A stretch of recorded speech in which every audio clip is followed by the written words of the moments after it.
This video contains subject matter that may be offensive and disturbing to some people. If you are the type to require a warning throughout a video or show, let this message serve as your warning. This channel discusses the harsh reality of true crime.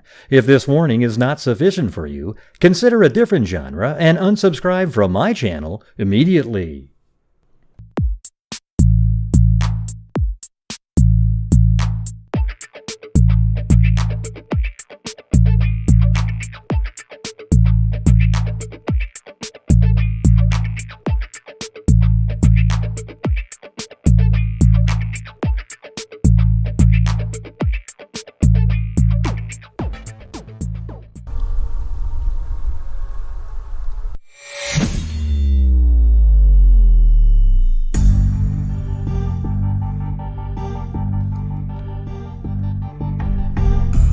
Yo!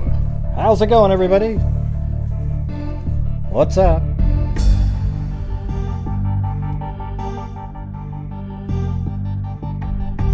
Hey, thank you, Lanky Tor Brown Almighty. Yeah. So, good old Harvey, our buddy Harvey he's having a fit, okay? Because I mentioned his name. See, here's the thing, everybody. I did mention John Kelly on my show, and the reason I mentioned him was because I know that he probably did good work in the past, whatever the hell he was doing years ago, okay?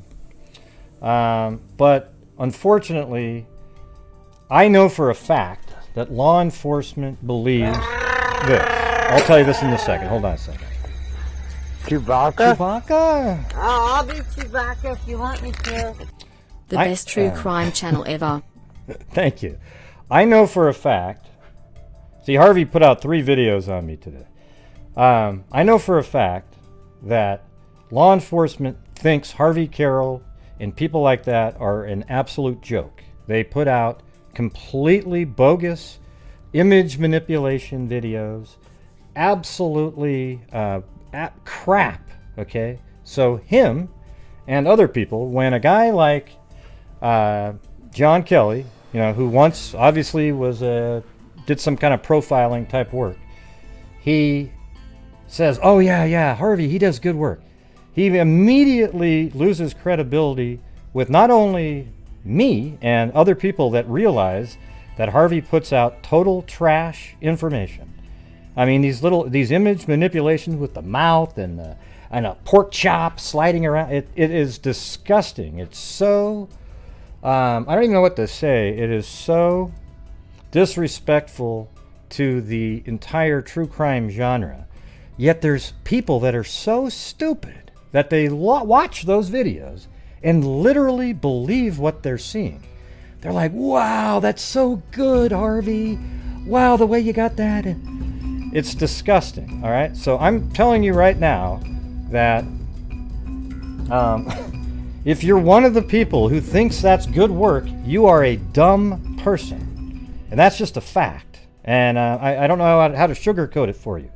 So when you have a guy that props up those people, it's actually a disservice to the entire genre to prop up people who are absolute, grifters and put out false information all the time, okay?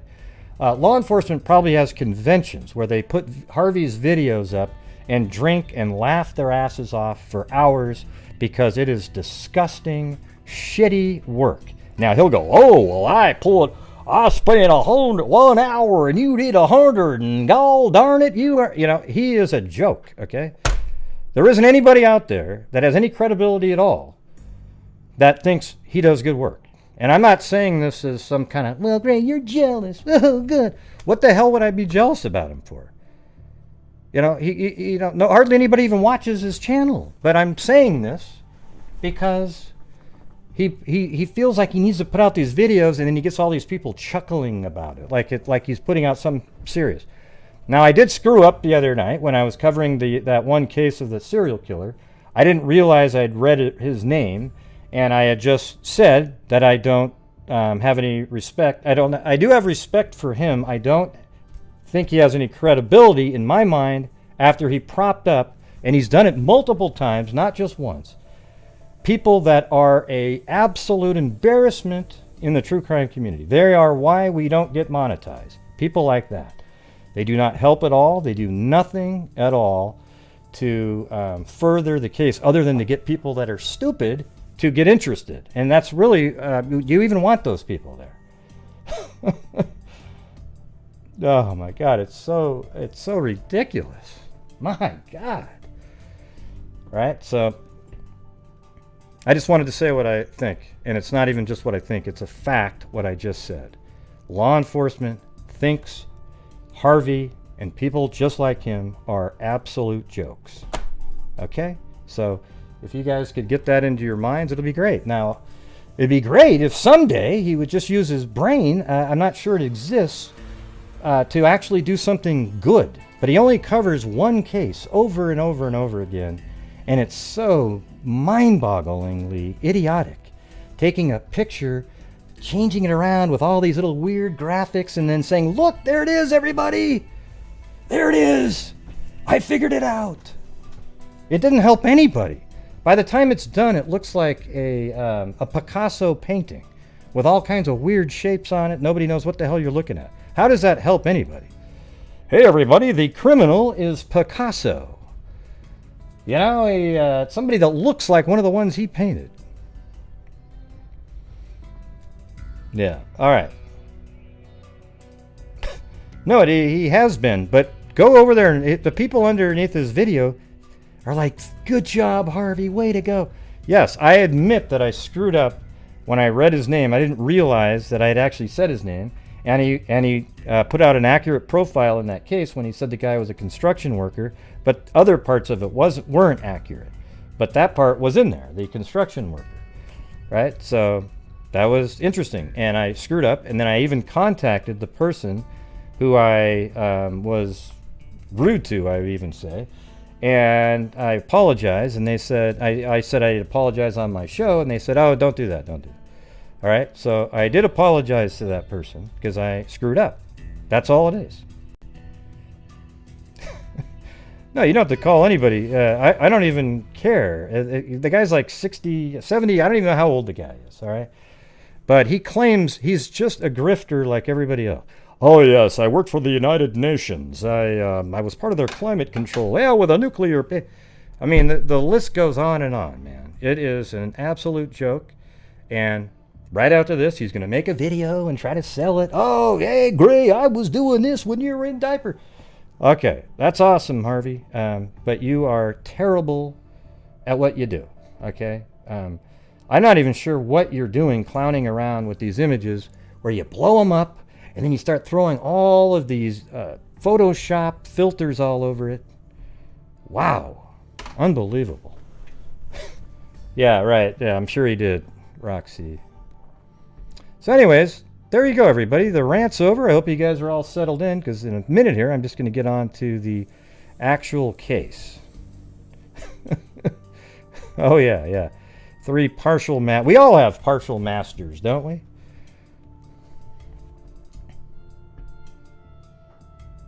Yeah, yeah. God, it's unreal. I don't even know how to explain it to people. Wow. Yeah. Yeah, well, I just...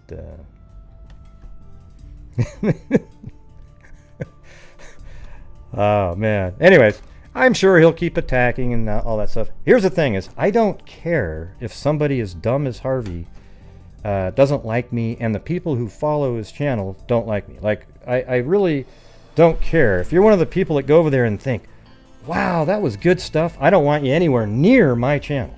Okay, because that means you are dumb. You're one of the people that if you were on a jury, you would probably not look at the facts and look at the dumbest argument possible made and go with that. Because for anybody over there that thinks it's good work, and it's weird, you go over there and you watch one of these absolute garbage videos come out with just crazy shapes moving around, you know, using like black and white images, and you know, it helps nobody. But when you look underneath the comments section, you literally see people going, wow, That's awesome. That's great. Ooh, I've never seen anything like it.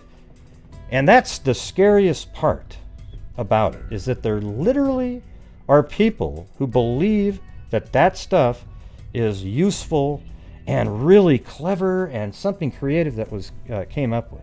And every time he refers to my work, he'll say, oh, well, I didn't create those cartoons on the bridge. You know what I did? I made an animation on the bridge to show people exactly where each of the images were taken on the bridge. That was the whole point of it. And I did it where it was just a factual video animation, okay? It didn't have real people in it because I'm not there to have real people do it. I did it and it works, and when people watch it, they know exactly the flow of the crime, how it went down. That's it. I'm not pretending that I'm going to be able to solve the case, okay? I do not have, you know, I don't have the inside information that law enforcement does. What my goal was is to put out the information in the Delphi case in an accurate way so that people had the foundation to look at things objectively. Unfortunately, that doesn't happen. There's too many people that believe in sensationalism and total trash, like Harvey's videos. And when they watch those videos, unfortunately, it destroys the credibility of the whole genre. Sadly, that's why YouTube has sort of put us in this weird realm, because of people like him and other grifter-like YouTubers. Just fake people. Oh yeah, look at this, everybody. I mean, putting up side-by-sides, literally giving a voice to wackos out there that are... anyways. Ah, Jesus. Unreal. Unreal.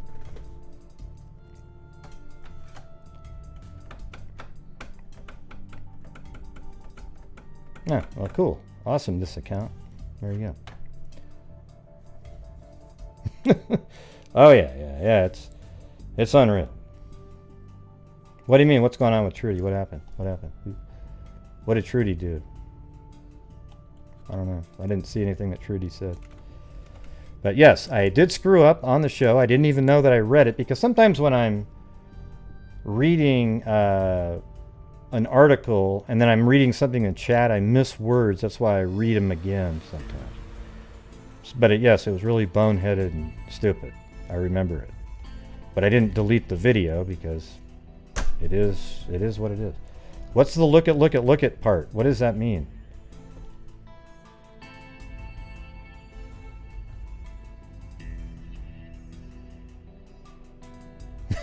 I know, animating police sketches, and it's just, the guy he's exactly what law enforcement's talking about. Harvey is the person that law enforcement's talking about that are negatively affecting the case, okay?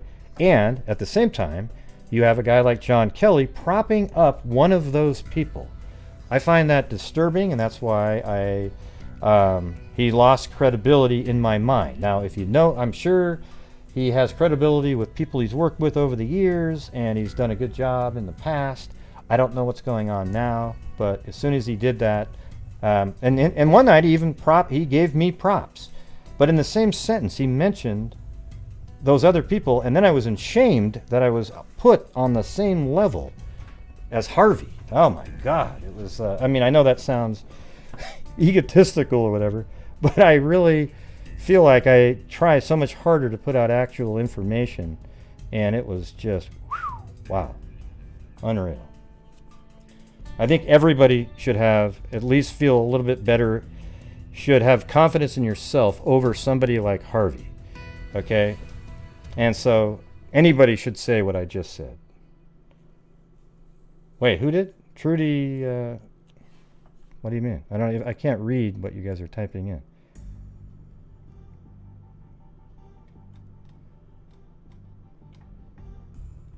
Now I have to scroll up. I don't know what you guys are saying.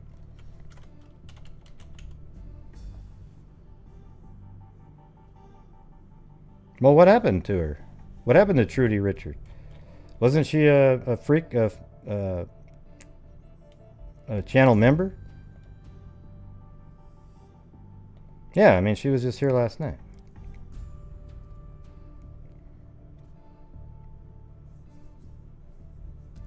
Well, what happened to her? Just kind of random? And where did you guys hear this? Man, what a crappy day. Jesus, everything. Yeah, she's been around a long time. I don't know. I'm going to have to see this. I don't know. Let's just wait until we get some kind of confirmation, everybody. Really? I mean, so where did you hear this? That this happened? Wow, in her sleep. That's crazy. Hey, thanks, Meredith McKenzie.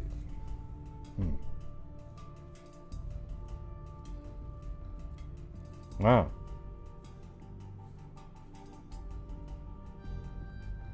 We don't need to verify if she was here last night or not. I mean, what difference would that make? If it happened overnight in their sleep, then it was after the show, right? Always have confidence in yourself. Yeah. Wow, that's really... It's brutal. I don't know if I'm friends with her on Facebook. Is that where you found that out?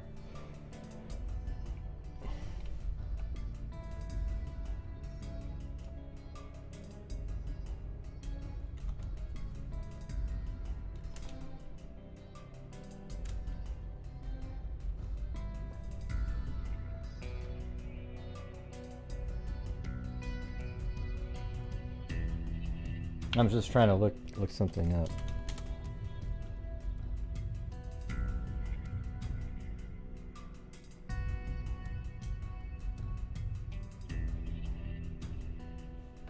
Man, that's wild. Well, somebody email me the information on that or message me on Facebook later after the show. Man, that's crazy. I'll never animate police sketches. That's something Harvey does. Totally disrupting what law enforcement wants you to focus in on. It doesn't help anybody at all. Harvey has put out information that has been damaging to the case because it's not as bad because so few people actually watch his videos, but he took all of those people out of the game. Gray, of please actually don't animate seeing police sketches, I beg you. Real information. You know, the literal... that was figuratively, by the way, using the word game, everybody. I know this isn't a game. All right, but he took them all out of the picture.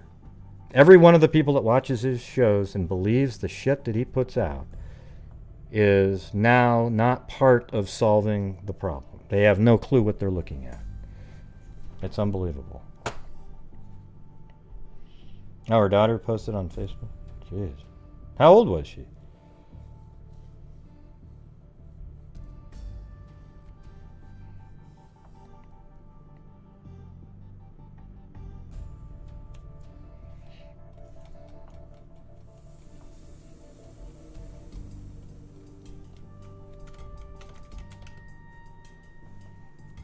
Yeah, that's wild. Man.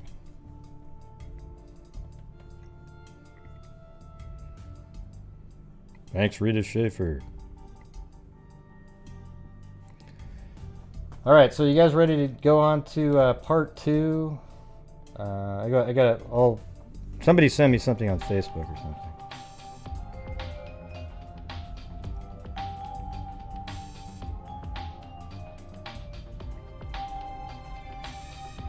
All right, somebody send me something on Facebook. I'll have to go check.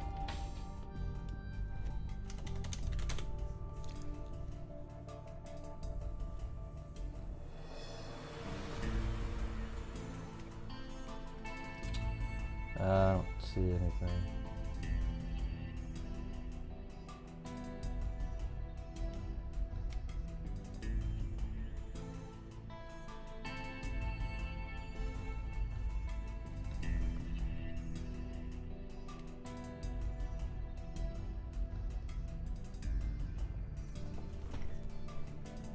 And watch, now there'll be people that show up. Oh, great, every time I turn on, you're always talking about... Yeah, well, I'm defending myself. And I'm explaining what's going on. I don't have an excuse for me screwing up on reading something that I didn't hear. Okay?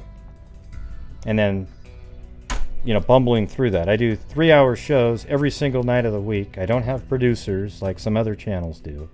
And I'm going to screw up from time to time. I try my best not to.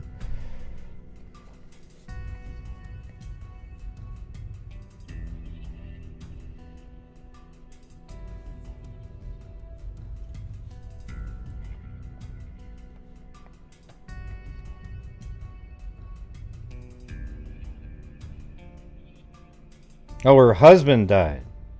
Not her.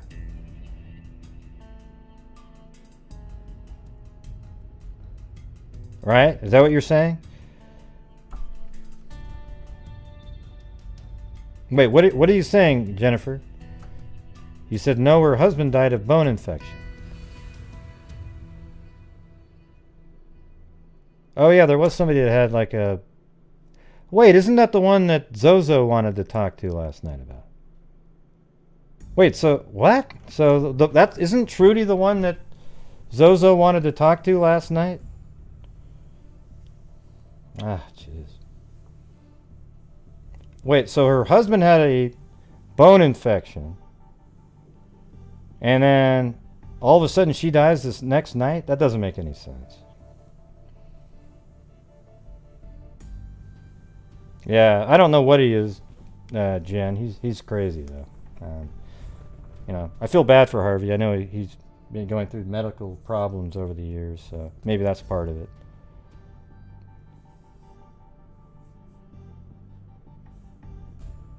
Ah, that's absolutely nuts. Yeah. Oh, she was sick too? I thought she was talking about her husband. I mean, remember I was last night. Remember we were like, "Hey, Trudy, what?" Now we all want to know what she wants to know.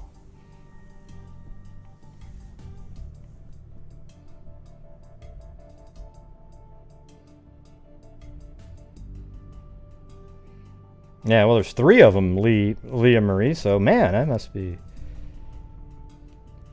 Okay, that's a bone infection. Okay. Man, that sucks, man. What a bummer.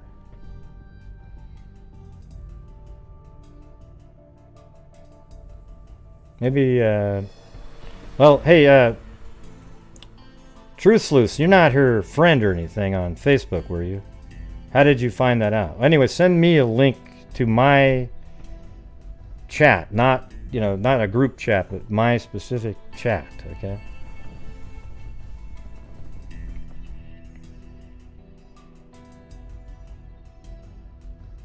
Yeah, I know. Zozo wanted to know more about it for herself, probably. Like symptoms or something. Right? It wasn't like, you know, that it seemed like she wanted to have information about it.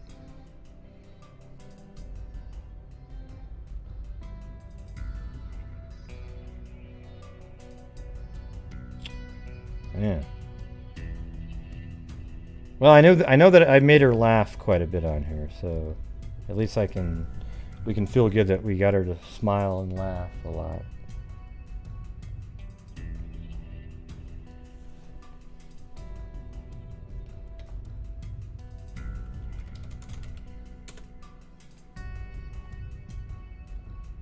Yeah, she wasn't calling. She didn't want to talk to her about her own infection. You know, like.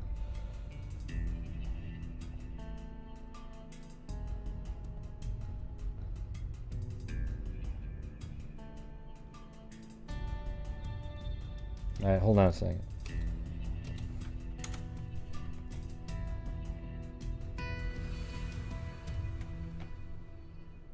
Oh man, yeah, jeez. On April 26th, my mother, Trudy K. Hall. Yeah, that's so weird. Hold on a second. I was just looking at something.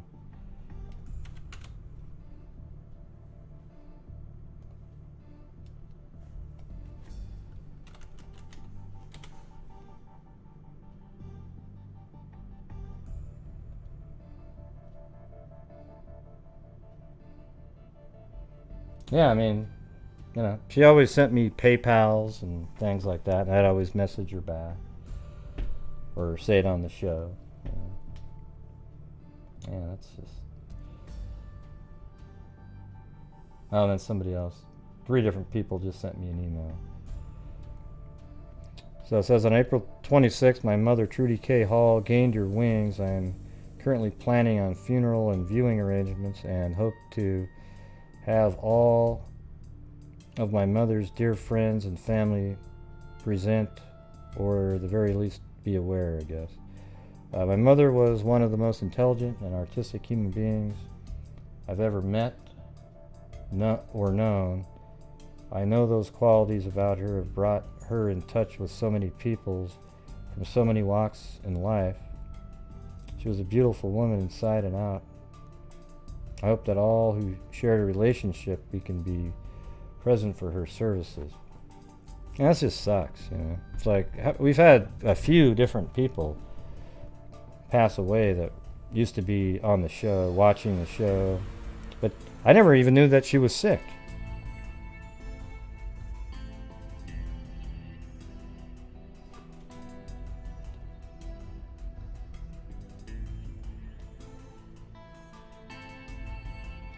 That's right, and then Zozo just became friends with her, I think like yesterday on there.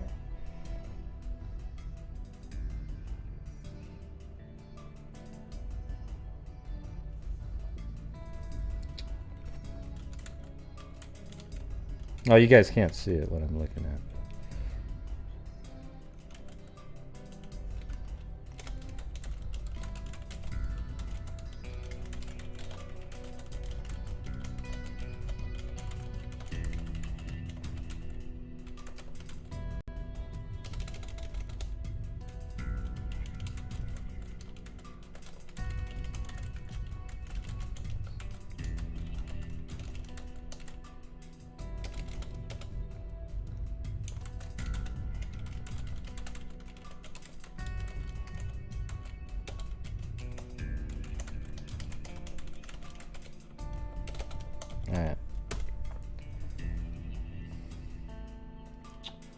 All right. What I'll do is the donation that I make at the end of the month, I'll send in honor of her name. Okay. So if I get sidetracked, just remind me. But I'm pretty sure I'll remember. All right. Man, that's brutal. Jeez. Yeah, she always seems so. I didn't think.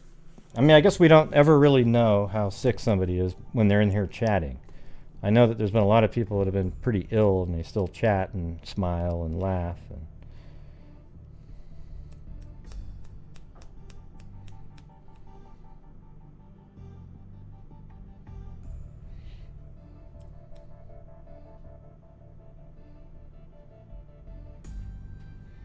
yeah, it was crazy.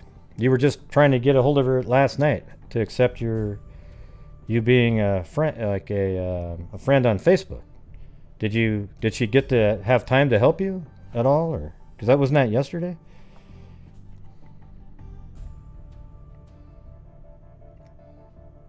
Well, I must have given her a nurse mug, I would think. Thanks, Leah Marie. Yep. R.I.P. Trudy. Man, that's just wild. How does shit like that just happen? You know, it's just...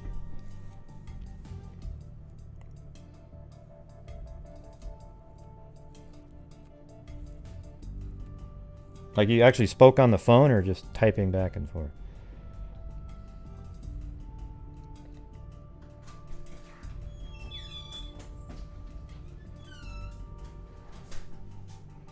Yeah, by the way, let me know how much Harvey donates this month.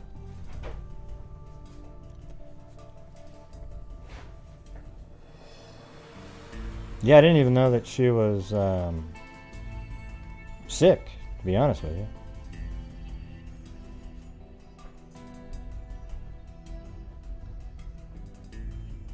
I don't think when she says spoke, I think she means like type. Yeah. God, it's so weird. And everything seemed totally normal, didn't it, last night?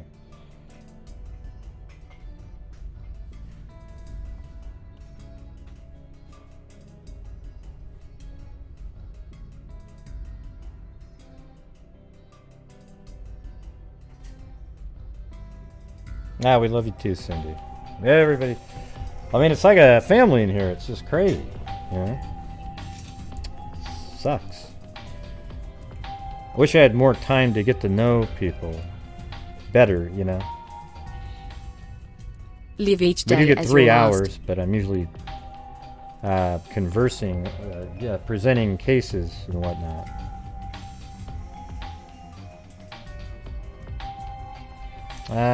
I don't think so. I don't do the ones, though, Carolina, Carla, that everybody else has Listen, done. _basic generous S. I love you. Never forget it. You all bring me joy. Rest in peace, Trudy.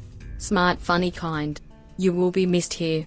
Yeah, she was always laughing and joking and, jeez.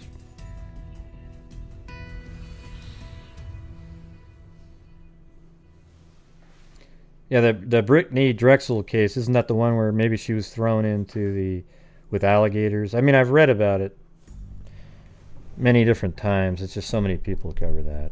I like to do the ones that nobody talks about. So was that Monday night then? That you guys? I think that was. It was Sunday night is when you wanted to get her information, right?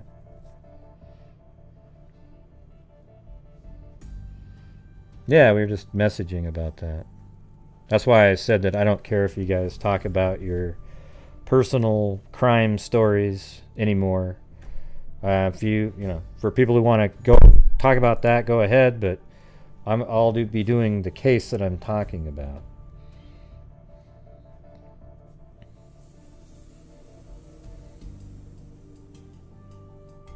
Yeah. I just put a message. I don't know how well I typed it, but it is. That's horrendous. Man.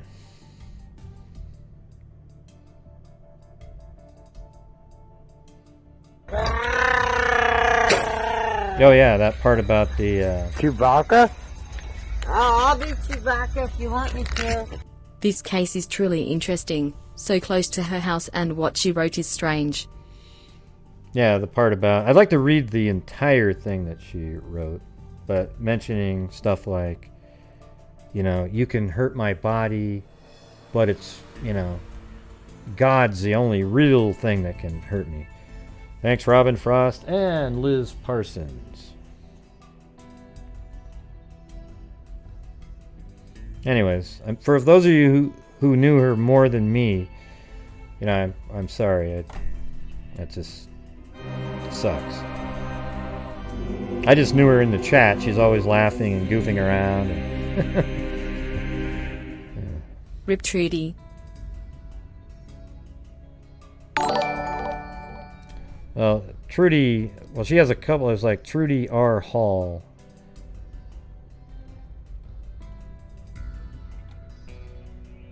But I think she went by Trudy Richards on Facebook.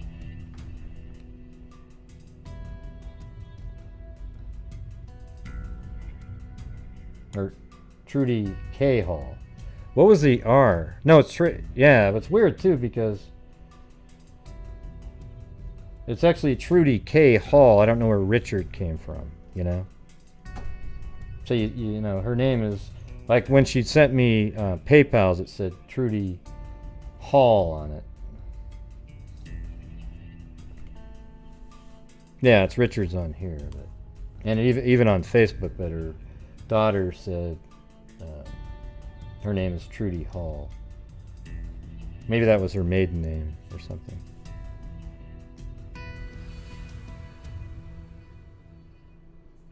Okay, Zozo. Hey, thanks for the update.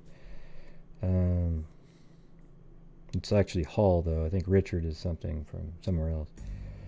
All right, Liz Parsons.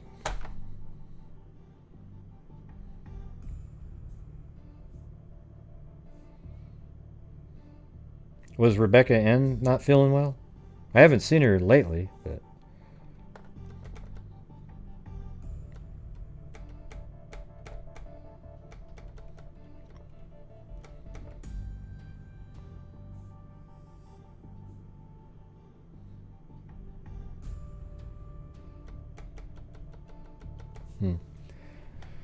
All right, you guys. I'm gonna just start doing the case. Get my mind out. We'll figure something out. But the donation made at the end of the month to a charity will be in her name. Okay. Good. Everybody go get their second shot so we don't have more people.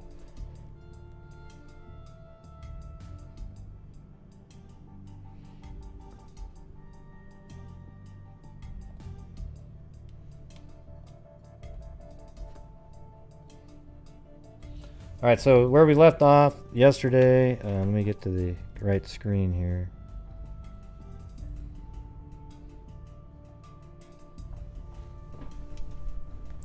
Oh, your first one's on Monday? All right. Good. Which one are you getting, Pfizer?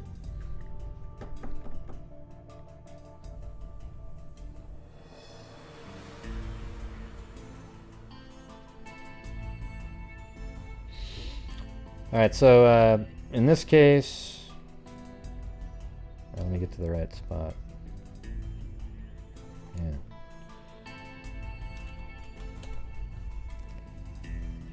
That's Laralee. I think it's Laralee, or I'd probably pronounce Laralee, but it might be Laralee. L-A-R-A-L-E-E Spear. We covered it last night. And then it was too long, so I made the second half for today.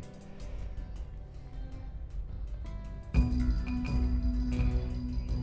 then I killed about 30 minutes discussing the genius of Harvey Carroll.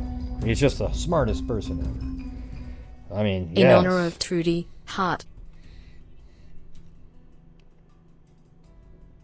Well, thanks, Carolina. Okay, so at 3:15, she was dropped off right here by the school bus, and it was driving in this direction like this. And let me get a different. Yeah, this is better like that.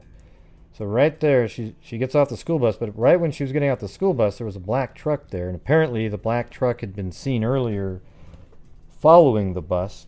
So at one point it must have passed the bus to be in front of it over here, because after the truck stopped right here, it kept driving, and then the bus driver noted later that when he got to this intersection of Taylor Road, he didn't see the black truck behind him. So that means the truck either went this way, or this way. And then she got off the bus, Laralee did, and she was seen by a neighbor walking. So she even made it part way down this road here, and then she just disappeared, and she didn't make it home. So the mother, so normally she got off the bus at 3:15 and she'd be home at 3:30 at the very latest at her home that's right there. Okay, and so then about 35 minutes later, the mom was already nervous because that doesn't make any sense at that point. So she calls police. They get there at 4:15, 4:20, and then they even bring a helicopter out, and it flies around, and then they find her body somewhere right around in this area. And it was a burnt out shell of a home at that point. And after finding her body, had been been shot multiple times in the head, and they think she died between 3:20 and 3:45, which is crazy. That means within 5 minutes of getting off that bus, maybe right around this area, she's taken there and then killed. I would think it would be a little bit later because it looks like there was an attempt at a sexual assault that was made. Okay, so that's where we left off last night.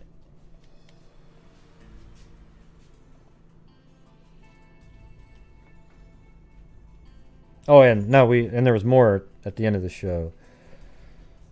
They had a suspect that they're interested in. Grand jury even convened and everything. Yeah, that's right, Holly. Well, thank you.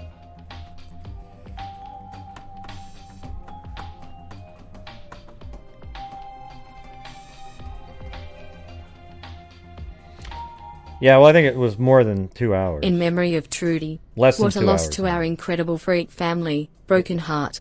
She will be missed. Never forget I love you all. Yeah, what, smiley face. Smiley face. Heart. Heart. Thank you. Well, it wasn't 2 hours, Robin. She was killed. They think she was killed within 15 or 20 minutes of getting off the bus. I think it was just maybe a little bit near the far end of that. 3:45 here. So quickly taken there and then killed when maybe she didn't allow the sexual assault or something. Oh, here we go with the subscriber bomb. They think she was killed between 3:20 and 3:45. She was found at 5:35 by a helicopter. I guess it wasn't really in the building. It was up behind it or something. So a helicopter flying in the air found her body, and they got out there. Now there are affidavits that were filed, or not affidavits. Well, I'm sure that was part of it, but they did a grand jury. They seem like they're really interested in this one individual who had a black pickup truck I think he sold it, something like that. And then, anyways, let's get to, this is where I left off right here, right? Investigators in the Laralee spear slaying have targeted a prime suspect, but a crucial element in the case is a crime lab report on his truck. State Attorney Steve Alexander said crime lab results from the Florida Department of Law Enforcement are expected in about 2 weeks. The suspect remains in the Volusia County Branch Jail on other charges. Laralee, 15, a sophomore and cheerleader at Deland High School, was killed April 25th shortly after getting off her school bus. A Volusia County grand jury met Thursday to hear more testimony on the slaying. Yeah, she was shot in the head. We have not received FDLE lab reports from the suspect's vehicle. Last month, law enforcement officials recovered a black pickup truck in Weiss County, West Virginia, matching a description of the truck seen in Loralee's neighborhood. Hey, thanks, Robin Frost. Very kind.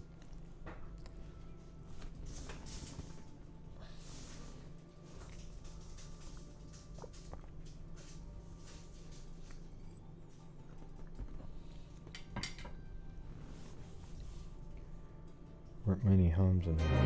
Yeah, there wasn't too many. See, this took place in 1994. Right? Thank you.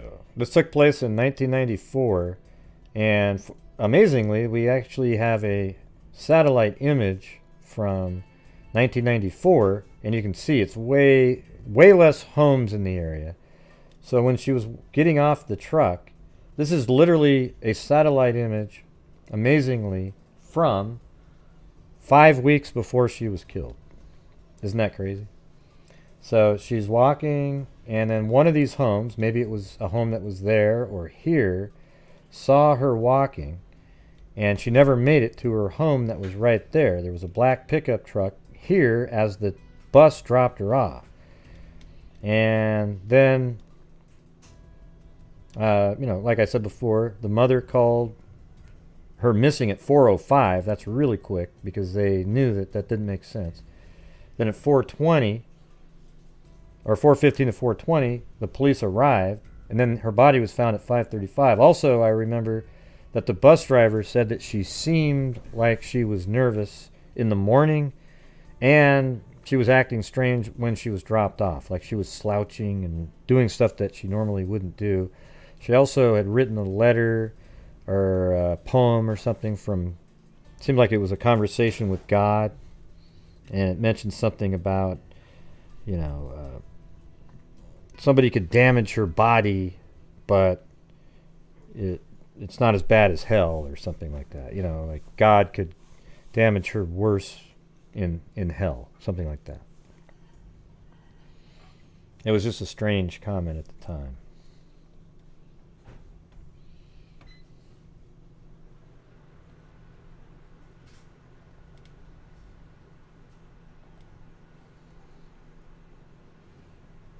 Okay, now we're still waiting on lab tests here.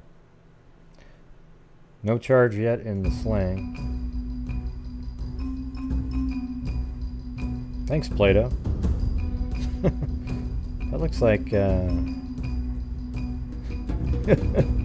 looks like Cairo for some reason. That image, I don't remember if that was. Hello, Gray. Just call me Socrates, all right?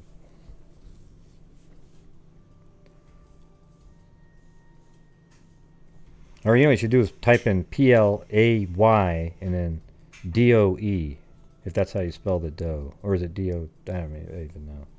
D-O-H? How do you spell Play-Doh? I don't even know.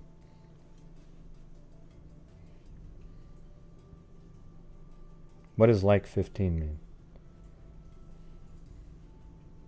Oh, D-O-H. Hey, I did get it right the second time. Yeah, all right.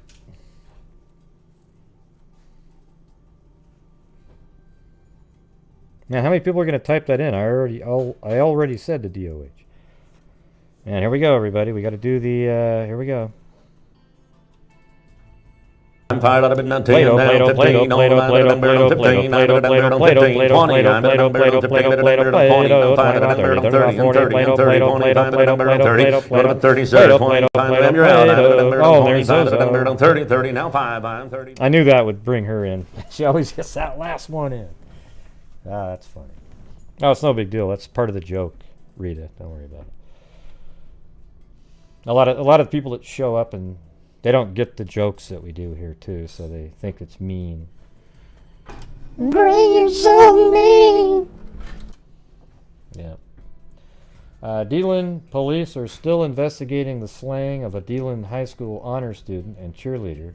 Laralee Spear was shot to death on April 25th, a quarter mile from her house at 1425 Deerfoot Road. We've already shown you where that is.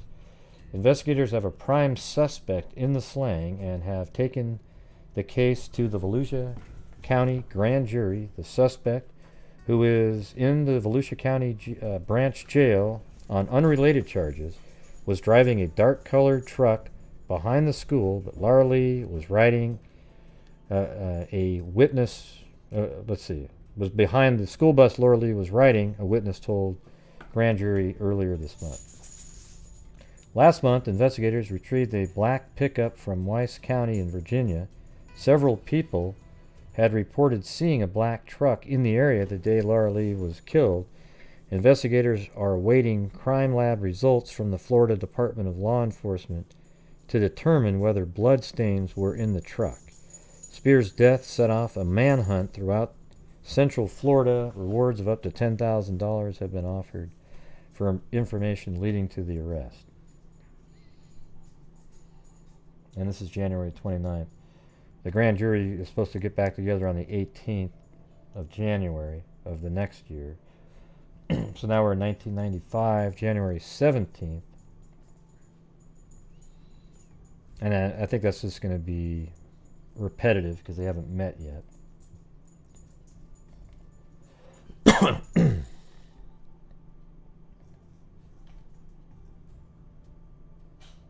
Yeah, it's weird that it seems like she was worried about something, but one of her friends must know something. Bobby Allen Raleigh, who for weeks had been considered the prime suspect in a Deland cheerleader's shooting death, was indicted on first-degree murder Wednesday by a Volusia County grand jury. So now they've got an actual name. Bobby Allen Raleigh. Raleigh, 20, who is in jail on 2 other murder charges, is being held on no bail for allegedly shooting Laralee Spears several times in the head April 25th, 1994, 1/4 mile from her home at 1425 Deerfoot Road. State Attorney Steve Alexander said Raleigh had watched Laralee and other junior varsity cheerleaders rehearse at Deland High School 3 or 4 times.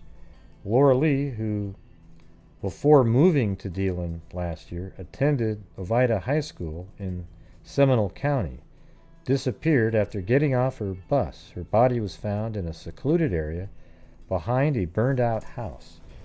Weeks before her death, a student who knew Laralee had rode the same school bus, said her friend was very apprehensive and indicated that she was scared of something or someone. Oh, see, that's new information. In December, that girl, who no longer lives in Volusia County, picked Raleigh out of a police lineup. She told the grand jury she noticed him following the bus several stops before Laralee got off the bus. Oh boy. David Spear, Loralee's father, said Wednesday he knew nothing about the indictment and did not want to comment. We'll see what happens, Spear said. The girl's clothing had been displaced and her hands were bound when her body was found. So her hands were bound and her clothes were displaced, which probably means that they were down. I would imagine that they were probably down, maybe her pants or something were down by her knees or something like that. It was found a source close to the investigation who requested anonymity told the, I hate that word, man. It just doesn't roll off.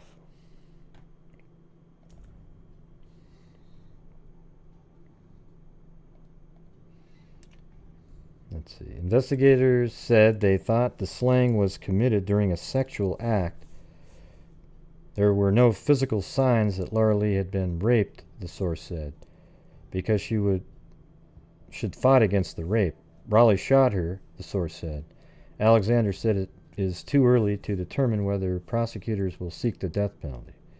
The evidence will show we have a number of witnesses that put together a circumstantial case, Alexander said. There is overwhelming evidence that he did the crime. From time to time, he would watch the juror varsity cheerleading team practice. Police began to look at Raleigh about a month after he was arrested in the shoot. See, look at this guy. Isn't just some random person, but listen to this. So police began to look at Raleigh, that's his name, about a month after he was arrested in the shooting deaths of Douglas Cox, 24, and his roommate, Timothy Eberlin, 22. In June, both were found in a De Leon Springs trailer, shot in the head. Raleigh and Domingo Pascal Figueroa were arrested the next day. Alexander would not confirm whether the men were shot with the same handgun used in Loralee's death. Lab results on a black pickup investigators impounded in connection with the slaying have been completed by the Florida Department of Law Enforcement. In November, investigators Larry Horzapa and Assistant State Attorney Elizabeth Blackburn retrieved the truck from Wise County near Norton, Virginia. The description of a small black truck was key to Loralee's death. Several people had spotted a truck in the area near Loralee's home the afternoon of her death.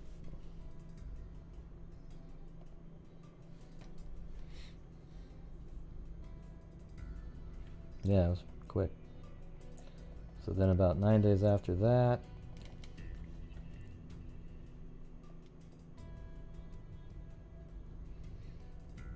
starts right down here.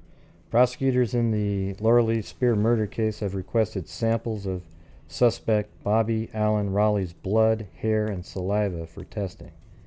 Michael Teal, a Deland attorney representing Raleigh, said Friday the state attorney's office made the request earlier this week and his client had agreed to the testing.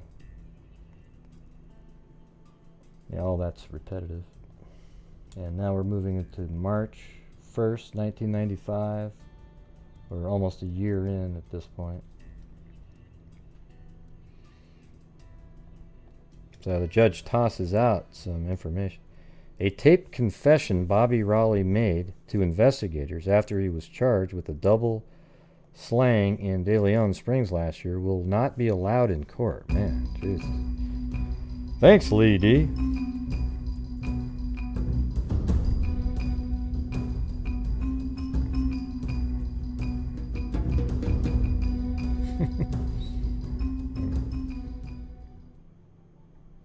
Circuit Judge James Foxman made the decision Friday during a hearing to suppress the confession.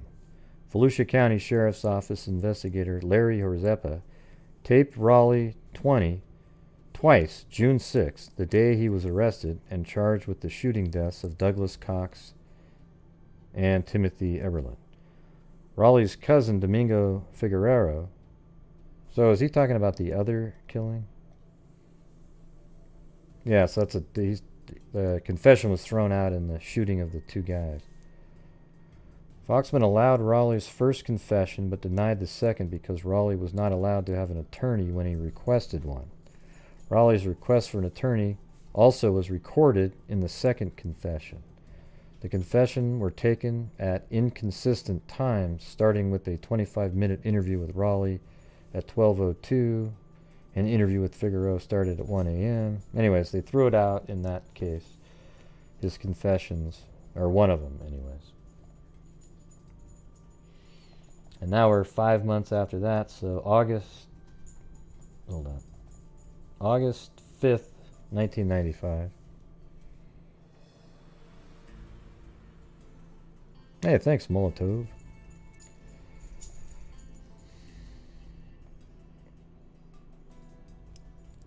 Hours before Bobby Allen Raleigh pumped bullets into a De Leon Springs man's head, the auto mechanic drank some beers and combination of liquor and took 2 Tylenol PMs.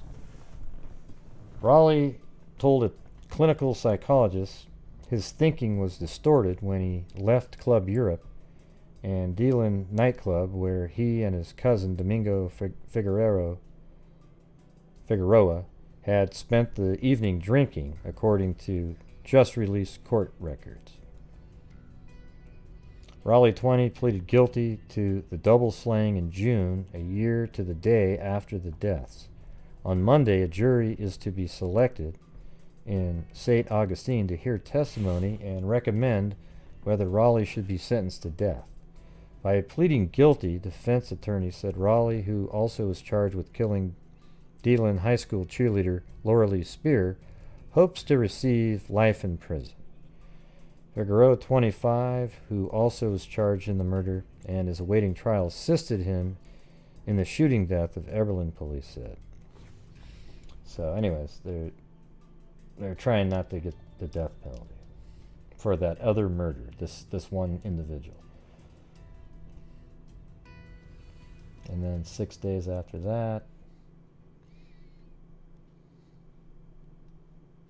I mean, this guy looks a little bit like that serial killer the other night. Skippy, you know. In a moment of anger, Bobby Allen Raleigh told a prosecutor in court Thursday that he didn't kill Dealin High School cheerleader Loralee Spear. "I did not," Raleigh blurted. The exchange came while a jury that's helping decide Raleigh's sentence for an unrelated double murder conviction was out of the courtroom. Raleigh spoke out as Assistant State Attorney Sean Daly argued that a jail counselor shouldn't be allowed to testify on Raleigh's behalf. Prosecutors were complaining to the judge that Reverend Hall Marchman, a prison counselor, had retired pastor, had told Raleigh he couldn't help him if he had killed Loralee Daly. Raleigh 20 has pleaded guilty to killing Douglas Cox and Timothy Eberlin in Dealin Springs trailer last year. This week he is undergoing the sentencing hearing. Let's see. So this is mainly about... Okay, let me move on to the next article. Next one is about 20 days later, August 31st.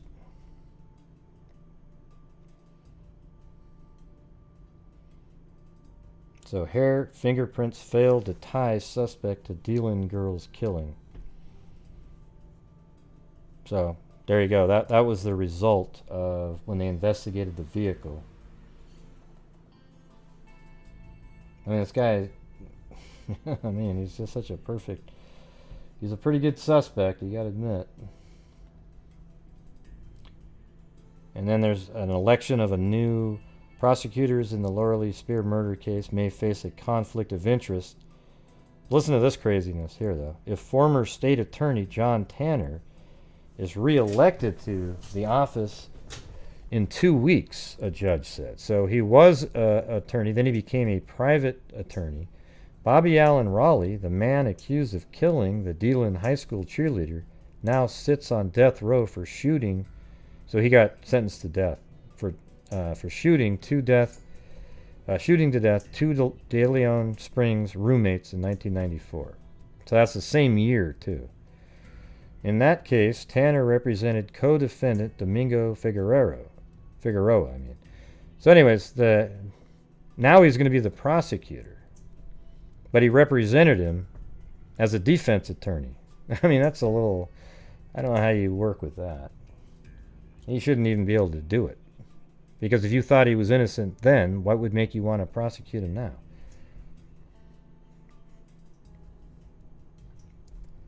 During the trial, prosecutors want to show similarities between Spears' death and the double murder. Yeah, the shots to the head, same caliber weapon.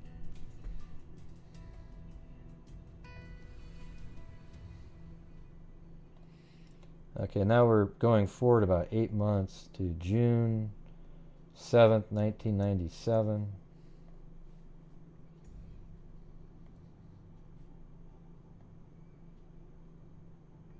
A new prosecutor will be assigned to handle the long-delayed trial of a man accused of killing Dylan High School cheerleader. Governor Lawton Chiles will be asked to choose a prosecutor from another area of Florida to take over the case. So that's why then they had to change the prosecutor. Defense attorney Bobby Allen, defense attorneys for Bobby Allen, Raleigh 22, accused of killing 15-year-old honor student in a wooded area in Dylan, asked the judge to remove Tanner from the case. So this is exactly the problem. But they did remove him, so that makes sense. Then the next day,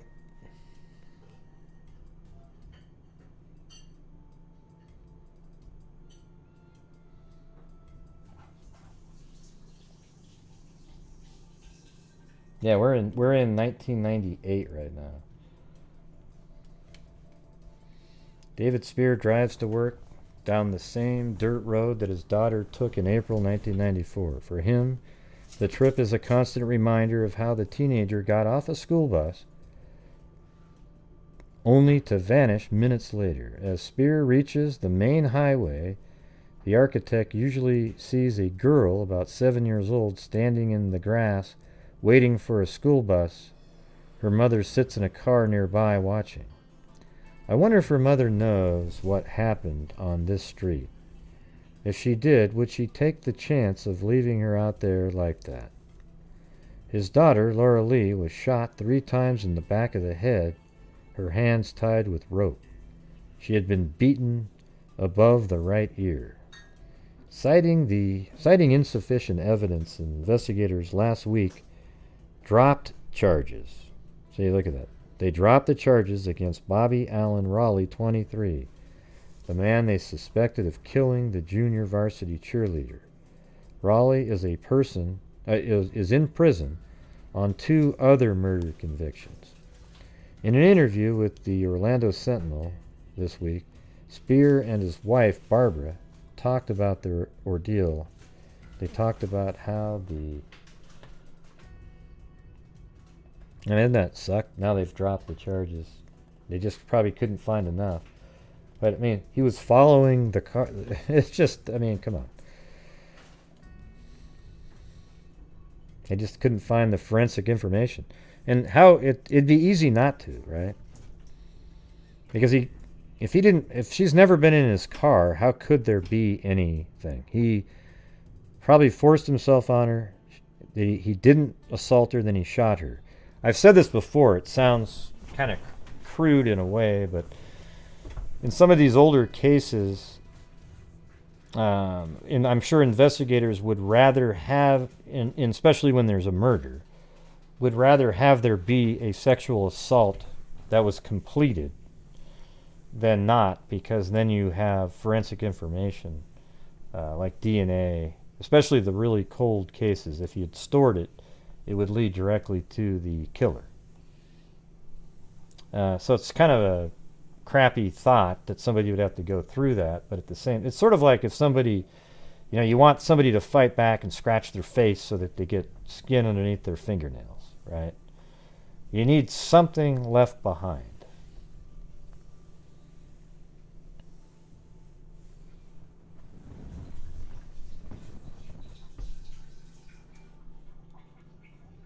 Yeah.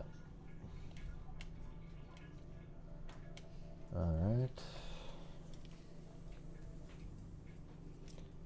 In September, the Spears said Ocala-based prosecutor Richard Ridgway told them the first-degree murder charge against Raleigh might not hold up in court. Barbara Spear, 56, said Ridgway was beginning to prepare them. As months went by, the outcome began to become evident. As far as I'm concerned, they blew it, David Spear, 53, said of prosecutors and investigators. The evidence they have now, they had then. Nothing has changed. I think they were sort of waiting for the forensic evidence to come back on the truck, though. If they couldn't see that, they didn't have sufficient evidence then, something is wrong in their office. If they had a problem with the evidence, they should have gone back to the sheriff's office and told them that it wasn't going to be good enough. Why did they have to let it go as if anything was okay? Loralee's body was found nude from the waist down. The 4'11", 95-pound teen's clothing was nearby. Since Raleigh's 1995 indictment, the Spears said they have allowed their younger daughter Guinea to travel down the same secluded road. They did so because they thought the killer had been caught. The bumpy road, flanked by the trees, that's a good point though. Like if it's not the killer, then now that wouldn't have been safe anymore. The bumpy road, flanked by trees and a wall of heavy brush, resembles a rainforest. An orange fluorescent "Keep Out" sign warns drivers at the road's entrance. I feel very uneasy, said Barbara Spear, a sixth-grade teacher's aide. I feel uneasy not only for Guinea, but for every other child in the community. Raleigh is not the man who did this. Then whoever did this to Laralee could do it to another child. Guinea Spear, now 17 years old, junior at Deland High, sat in the Spears family room playing with their chubby cat named Sweetheart. The night before Loralee's death, Guinea recalled her sister had come home from church. We watched the Sound of Music together, Guinea said. Then she went to bed early because she had to go to school. We did practically everything together. She was the smart one. I thought in the family. So she thought she was the smartest one in the family. For a long time after her death, Loralee's room was kept the same way, Barbara Spears said. That seems like it's a pretty common thing, to leave a child's room the same. That was murdered. She eventually asked, and I guess even sometimes when somebody's missing, a parent will leave it the same. She eventually asked some of her daughter's close friends to stop by and pick out things they would like to keep in her memory. The rest of her things are packed in cardboard boxes. Loralee's friends gave Barbara Spear what would have been Loralee's yearbook signed by classmates. Most important to Laralee were school and her faith in God, her parents said. When she died, the Spears faced the challenge of what to do with the rest of their lives. I just take it one day at a time, Barbara Spears said. It took me a long time after it first happened. I learned a special way to deal with it by working with other children. by trying to help make some sort of a difference in their lives.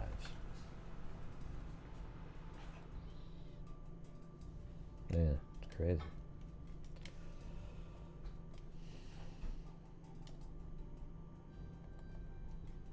And then 9 months after that, 1998, October.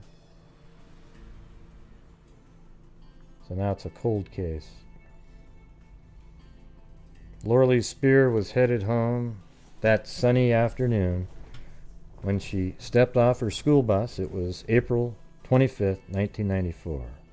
A neighbor last saw her walking down the dirt path headed towards her family's two-story house. And that's right here again. She got off the school bus, and then right here, there's no street view on that dirt road, but right there, she walks down this dirt, kind of creepy looking road actually, and is abducted and murdered before she was even able to get to her home, which is right there. It's not far at all. But a neighbor had seen her walking, so maybe this house or this one saw her walking, and just in a small distance, she's killed and her body's found right over in this area.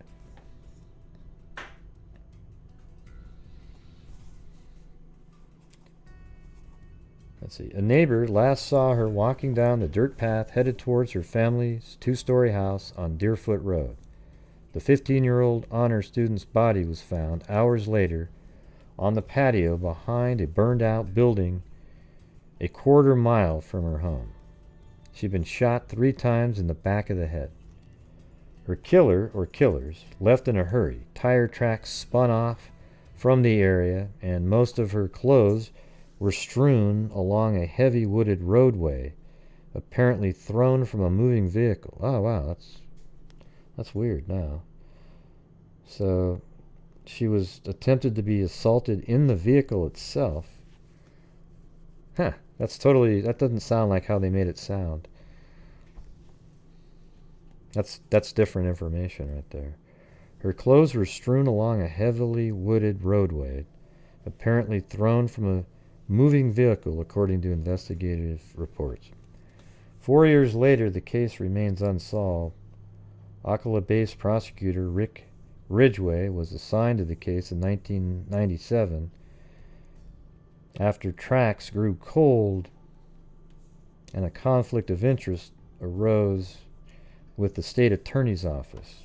Now investigators are picking through each lead, but with few results so far. And now they're just going over the other things that we've already talked about. Huh. So now it seems like she was abducted in the car, then sexually assaulted in the vehicle, and then sort of taken out of the car, maybe while she was almost completely undressed, and then she wasn't complying, and then shot. Then the person got back in their car, drove away, then threw the clothing out. That's wild.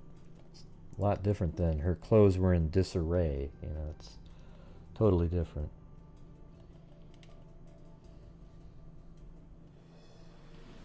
All right, now we're 7 years later, 2005. This is just a thing that appeared in the paper. She was shot to death on April 25th. Laralee's body was found behind a burned-out house. She had her hands bound, too, not far from her own house after she didn't return home. So that was all there was in the paper, nothing. Then 2 years after that, April 25th,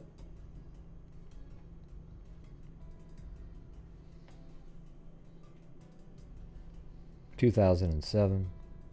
13 years later, family hopes to find clues. Let's see if there's any new information on the factual part of it.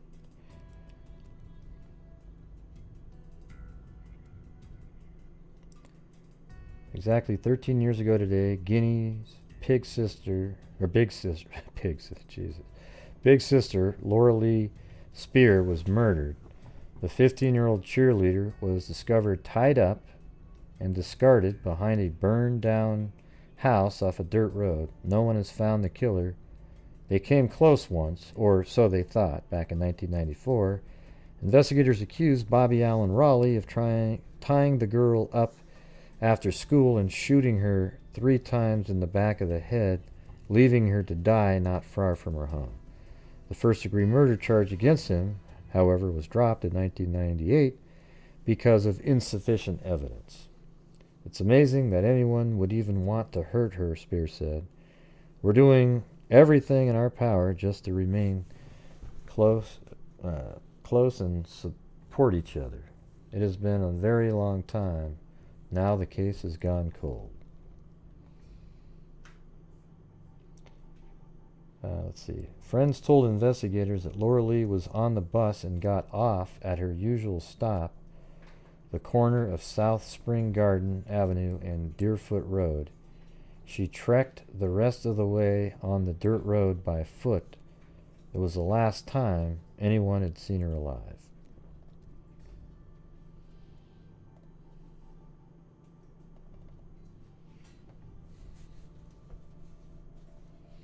And then there was an actual article in the paper from April 26th, I think, yesterday. Oh, okay, we can play that. So, Florida investigators, hoping to solve a 27-year-old cold case in which a teen student was abducted, shot, and killed after stepping off a school bus, are now offering $50,000.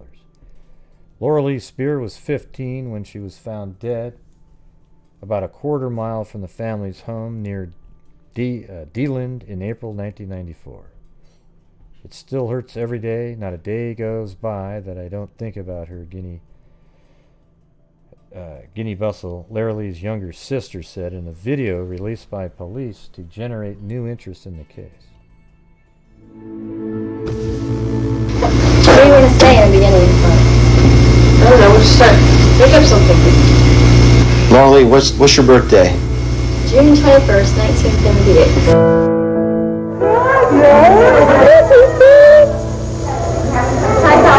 How do you feel when somebody sticks a tail in your face? Laralee Spear is described as a friendly, well-liked, and active teenager. She was just walking home from her bus stop when she was apparently abducted in the middle of the afternoon. Oh, that's weird. So that's kind of like that helicopter shot. I don't know if that's it. Definitely seems like it could have been, but...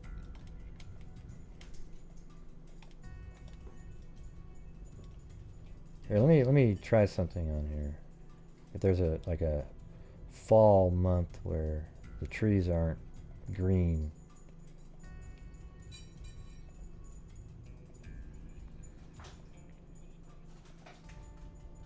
I guess in Florida they're always going to be green, right? They don't really have a fall over there, do they? It's just kind of...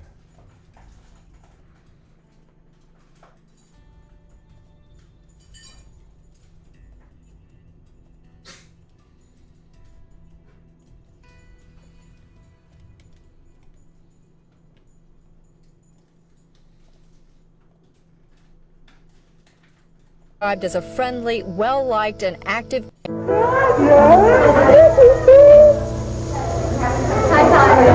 do you feel when somebody sticks a camera in your face?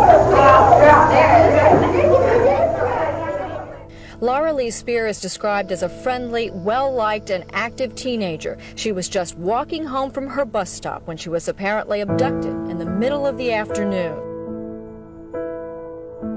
It still hurts. Every day, not a day goes by that I don't think about her. I always wonder what she would think of Christmas or Thanksgiving, her birthday. I always wonder where she'll be at. If things were different, if somebody had just left her alone that day and let her live. What life would be like with her here. I'm sure it would have been a lot happier. She would always come home after school At home would be her mom, Barbara. But that day. So what do you think? She's a quarter mile from the house? A little more than a quarter mile? That looks like the spot, Block. doesn't it? Yeah. That definitely looks like the spot that we have. Now that they're standing on it, it looks just like that. That looks almost exactly like what they're standing on. What do you guys think? That's what it looks like now.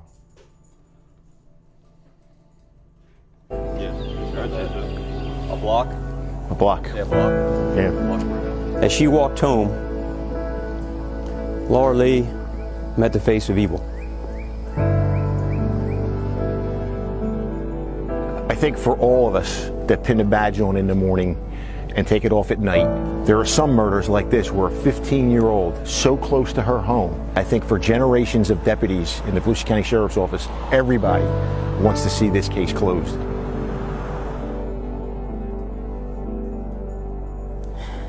I can only beg, and I hate to say that, but if you know something, please just come forward. Just tell something. Even if you think it's the most useless piece of information, just speak up. One little thing can make a world of difference, can bring peace to Laralee, can bring us hope and closure.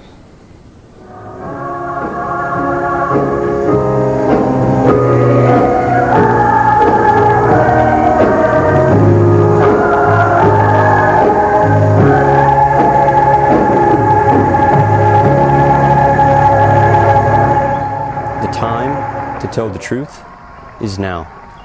We can put together 99 pieces of a 100-piece puzzle, but someone who's out there has that last piece.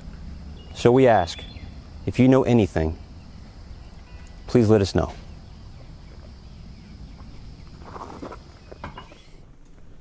Wow. I didn't even know that video was in there.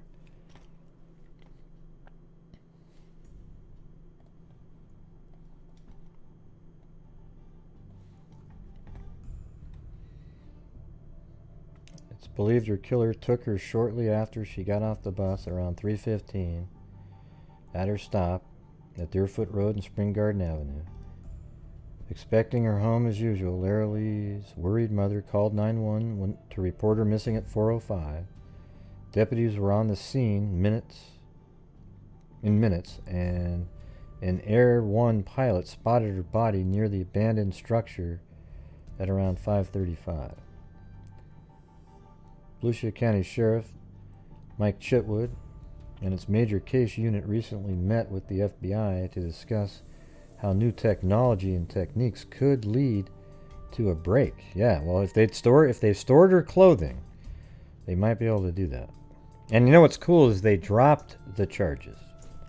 They didn't, it wasn't like he went to court and he was acquitted, so they can still file him again.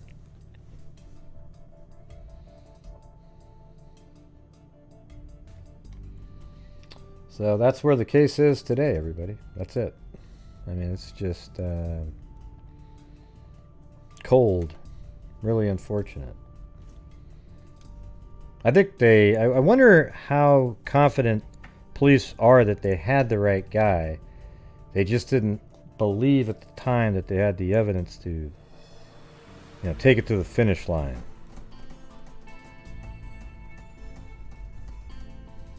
Yeah, I just said that. This account. Yeah. Let's see.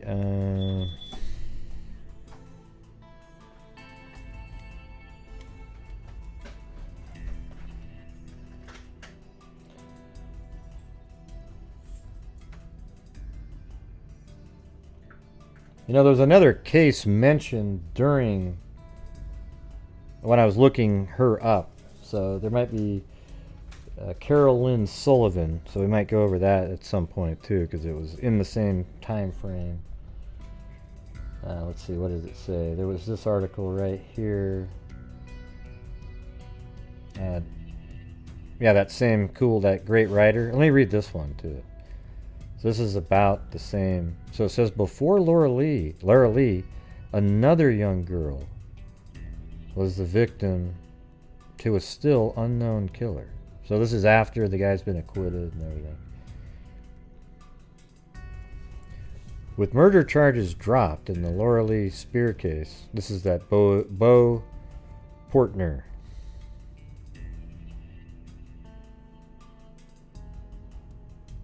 With murder charges dropped in the Laralee Spears case in Deland, the hunt for a child killer is on again.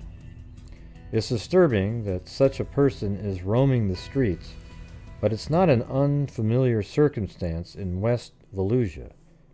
Excuse me. A killer once roamed southwest Volusia and perhaps still does. Carol Lynn Sullivan, a 12-year-old student at Deltona Junior High School, disappeared from her school bus stop, how similar is that, on Doyle Road near Austin the morning of September 20th, 1978. Thank you, the Hawk. Yes, everybody, we're on the home stretch. Hey, where are all the Aussies tonight? Where is Lee D, Sarita, you know, Zozo, everybody? They're all just missing. I guess there's Robin Frost is one, so he was here.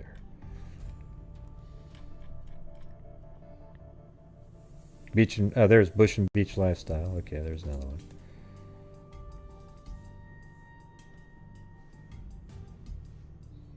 You're getting a tattoo? Nice. It's disturbing that such a person is roaming the streets, but it's not an unfamiliar circumstance. Yeah, so isn't that weird? It's getting off a school bus. Only 12 days, but obviously, well, you know, it was 1978, 94, 16 years, but if that isn't the killer that was 20, then it was a 40-year, or, you know, a 35-year-old, well, then for sure, you know, it could have been 19 at the time, or 20-something. Only 12 days later, on October 2nd, a fisherman found her skull in a paint can near a lake a couple miles east of her home. It was devoid of flesh and hair. That's kind of strange. How is that possible? The rest of her body was never found. A prime suspect was found, but no charges were ever filed. For years, investigators tried to unravel the mystery and to build a rock-solid case. Always they were frustrated. Among the suspects in the 12-year-old's death were admitted serial killer Henry Lee Lucas, oh God, and Otis Elwood Toole. The two lowlifes eventually were just another dead end. In the early 1980s, Lucas and Toole admitted killing scores of young women while committing burglaries and robberies in 18 states. Police eventually found that many of their claims were false. Lucas, who is on death row in Texas, claimed to have killed as many as 360 people. A polygraph test indicated that he had killed only 3 people, including his mother, in 1960. He was convicted of killing her. Toole, who died of cirrhosis of his liver in a Florida prison hospital in September 1996, was the prime suspect in the famous Adam Walsh abduction and murder in 1981. He twice admitted to killing the 6-year-old son of television crime show host John Walsh. This article is 1998, by the way. But recanted both times and was never charged with the crime. Bob Vale, the Volusia County Sheriff's Office, was one of the investigators interested in Lucas and Toole. He interviewed them and learned they worked for Jacksonville Roofing Company and visited a brother of Toole's in Daytona Beach at the time of the Sullivan murder. During a jailhouse interview in Jacksonville in May 1984, Toole told Vale he and Lucas had killed 19 women in Florida. He wouldn't give details, but said Lucas liked to kill young girls with long brown hair and slim builds. Toole further stated that once they killed these girls, they would decapitate them, dispose of the body parts, and carry the victims' heads around in the back seat of the vehicle for a number of days.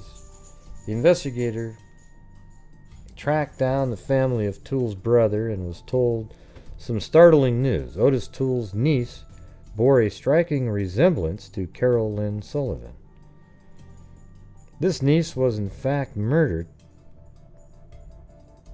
and decapitated and dissected by Henry Lee Lucas.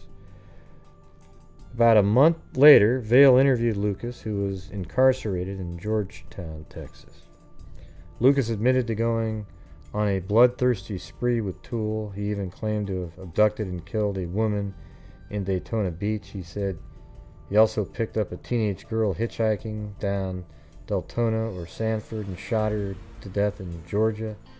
He said he was familiar with the Austin and Deland areas and that he and Toole had done roof repair in Enterprise Elementary School, but he denied killing Sullivan. A year after Vale's interviews, the stories of Lucas and Toole began to unravel. First, police in Jacksonville began to unravel their lies. Authorities in Texas soon followed. Of particular interest in Volusia was that Lucas and Toole hadn't even met until February of 1979, 5 months after Carol Lynn Sullivan was killed.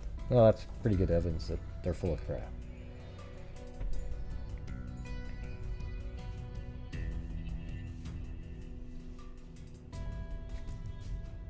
Yeah, no, well, your name wasn't in the chat, Bush and Beach Lifestyle, so that's not really being forgetful. It just means that you weren't there when I said that. Whew. Yikes. What the hell are you guys talking about? I said, where are all the Aussies? And then all of a sudden she commented, and I go, oh, there's one of them. Man, you guys are nuts. Jesus. I don't think they're psychopaths. I don't think they killed hardly anybody, Tia. Those two people.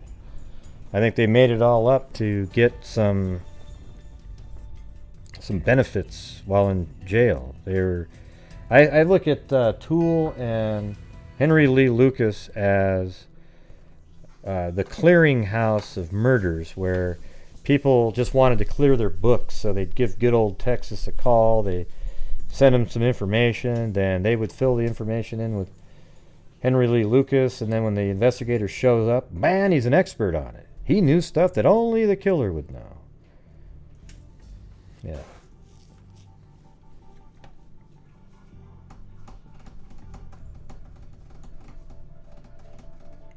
Now we got Carolina T, Carolina Carla, Carolina Girl.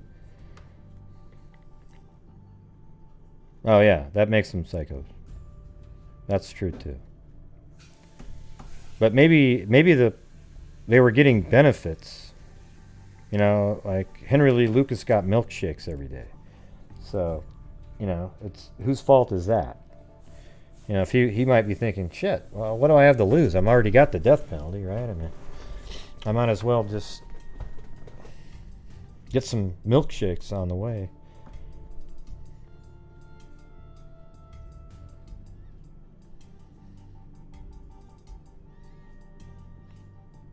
Yep. He ended up, the death penalty was taken away because he was actually convicted of murdering that girl, Orange Socks.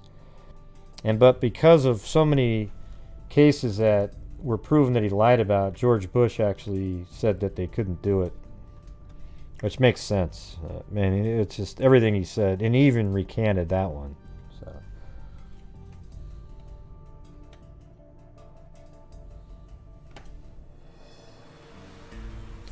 Alright, so you guys ready for the next one? Now that we're done with that one?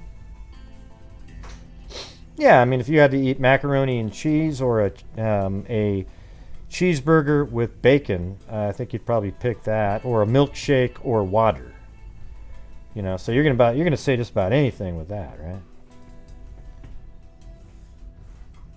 All right, let me just grab my Gatorade really quick.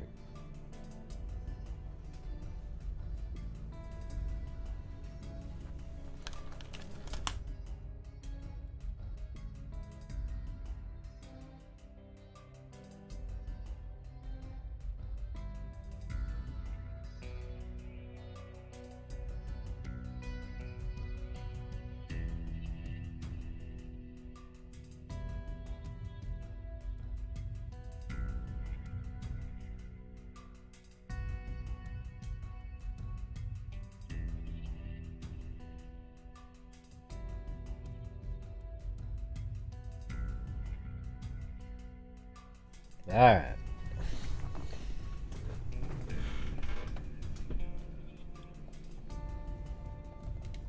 So this is Marianne Pryor and Mary Kelly. Murders. They were murdered at the same time.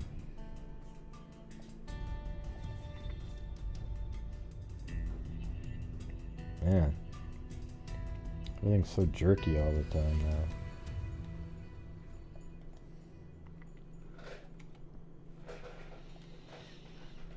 Here we go. Police seeking 2 missing girls. A police search continues here for 2 teenage girls who failed to return home from a shopping trip last Friday. Police were checking a report that the girls Marianne Pryor, this is 1974 in August. Police were checking a report that the girls Marianne Pryor, 17, and Loraine Marie Kelly, 16, were spotted in a diner in Hudson County community downtown. They've never been runaways, Detective Joseph Marino said of the girls, who are the objects of a 13-state missing person alarm. The girls reportedly left their homes Friday afternoon to hitchhike, here we go, to a Paramus shopping mall about 20 miles away. They were last seen by friends at a bus stop in Ridgefield, according to police reports. We just don't know what happened to them, said Marino. He said they had less than $8 between them. I feel like they're in the bushes someplace, said Mrs. Wanda Pryor, mother of Marianne. They didn't take clothing. She, Marianne, was supposed to go to the shore Saturday. She would always call. Marino said the Pryor girl's boyfriend in Georgia had not heard from her. Relatives told police there has been no problems or arguments between the girls and their families before they left. And this is in New Jersey. All right, North Bergen, New Jersey. All right. Hey, thanks, Lee D. I was running out of juice for a while there.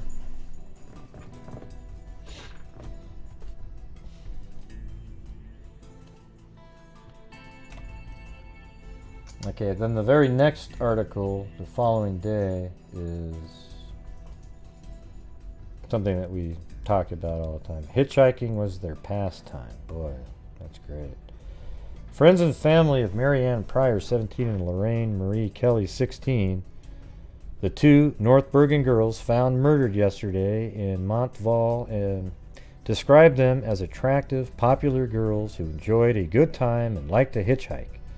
Nancy Pryor, 19, said her sister was a natural girl, jeans, sandals, no makeup, and a devilish attitude. She said the 2 North Bergen High School juniors often spent their time at the White Castle hamburger stand at Nungusser's, a section of North Bergen near Fairview. Lucy Melendez, Meladins, that's a weird name. A waitress there said the 2 came in and almost every night for French fries and Cokes. They always sat in the corner booth. The girls were polite and respectful. Miss Kelly's boyfriend, Ricky Molinaro, 17, of Ridgefield, was to have picked the girls up at the White Castle Friday night, the day they disappeared. Miss Pryor's boyfriend, Sal Rubiano, lives in Georgia. Thanks, Bush and Beach Lifestyle. The girls' frequent hitchhiking has sparked speculation that their murderer may have picked them up. Nancy Pryor said she had warned her sister about accepting rides from strangers. A friend of the 2 said hitchhiking was almost a way of life in their circle of friends.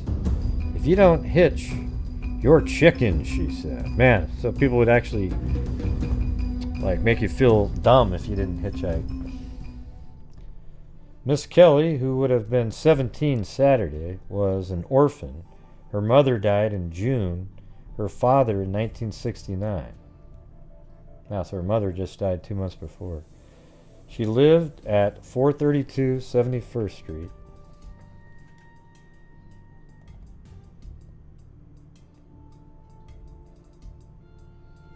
So apparently right here. You know, this is 1974, so I don't know. But that does kind of look like that's probably the same house. 432. Kind of an interesting house. I don't know if that's a condo or... I only see one number there, though. So that's where she lived.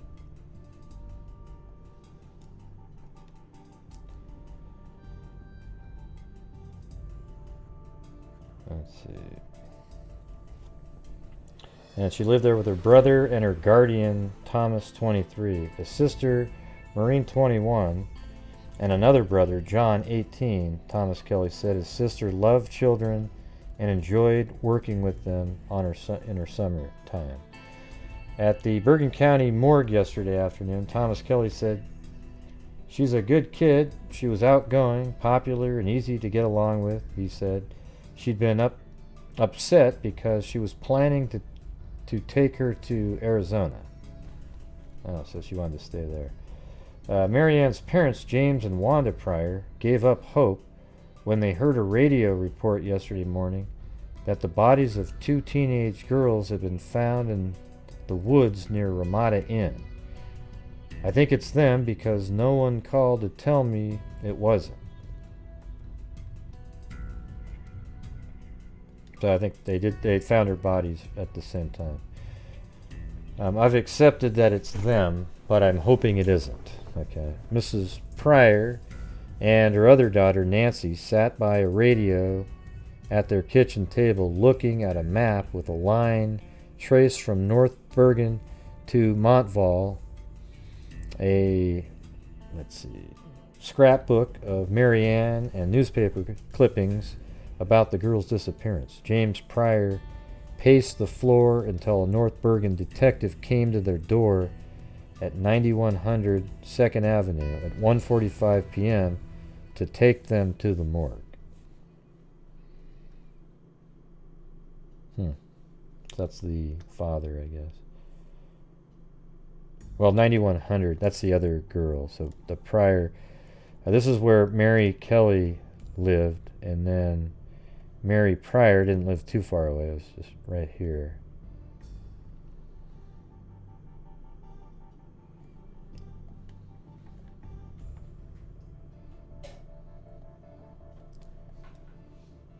So, I don't know. It looks like maybe that's an apartment building, maybe.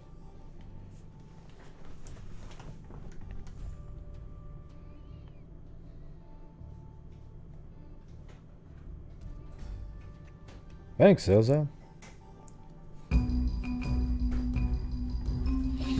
Okay. So there's that.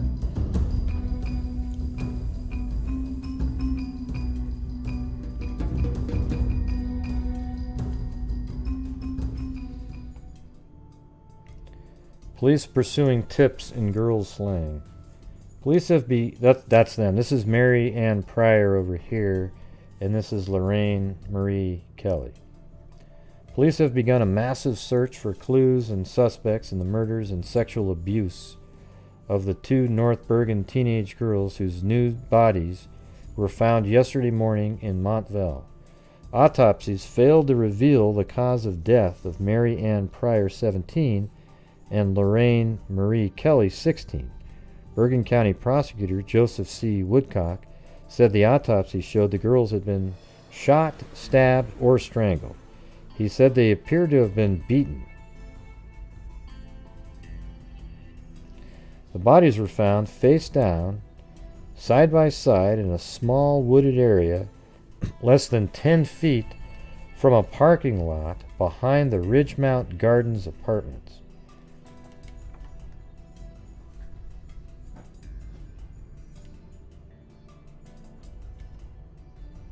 And I think that's the Quality Inn. Hold on.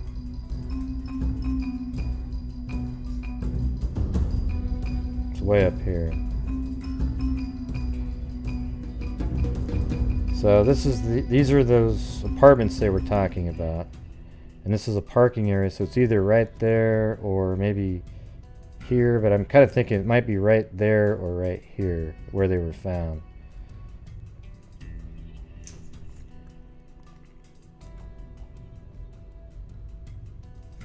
Man, it's so choppy. Let me close out of this. Try something here.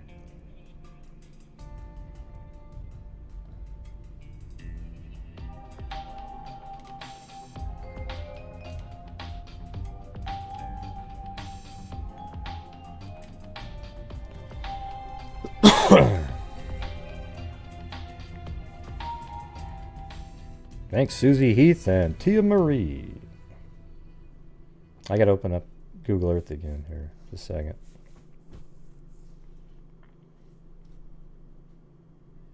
I kind of think it's this program, though.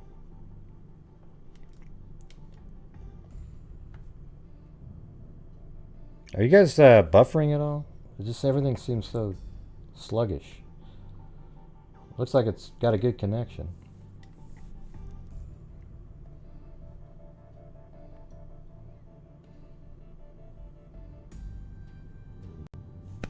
Ah, there goes my stomach. Just went.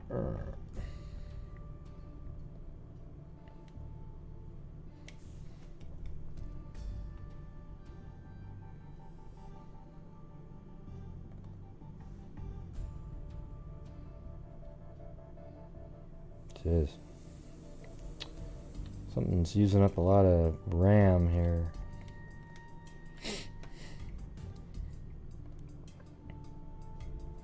The attractive long-haired girls, close friends in junior class at North Bergen High School, have been missing since 4:30 p.m. Friday when Miss Kelly's boyfriend, Rick Molinaro, dropped them off at a bus stop on Broad Street in Ridgefield. They said they were going shopping in Paramus. So they were probably going to take a bus, but somebody came by and they're used to hitchhiking. Hey, do you guys want to ride? And they took it. Woodcock said, hey, thanks, Kit Kat. Woodcock said the time of death was early Monday morning or afternoon. Wow, so that means they were alive from Saturday and Sunday. Monday morning or afternoon, wow. Police have begun to follow up a number of leads, I'm sure it says.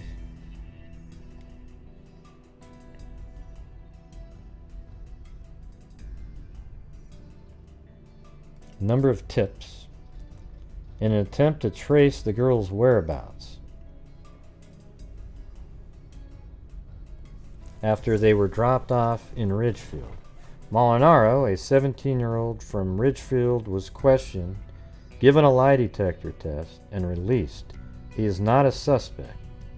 Ridgefield Police Chief Thomas Mulligan said he was told by a reliable woman that the girls were seen trying to hitch a ride between 4 and 5 p.m. Friday on Slocum Avenue. Friends said the girls hitchhiked frequently, but Woodcock said they had planned to take a bus to Paramus. So that's probably what happened, right? They hitchhike all the time. They're going to take a bus, and they're like, hey, we can save some more money. They stuck their thumbs out before the bus even got there, and then they were picked up.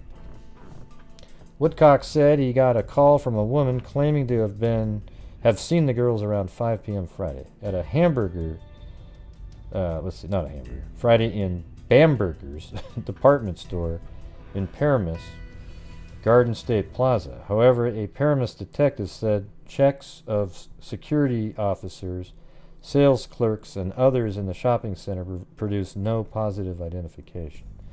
Woodcock confirmed that an accused rapist who reportedly has tried to abduct several women from shopping center had been questioned. However, the man said to attract victims by deflating tires on their cars and then helping to fix them was not characterized by Woodcock as a suspect. Let's see, I don't get that. Let's see. Shopping center had been questioned. However, the man said he attracted victims. Okay, yeah, they didn't have a car.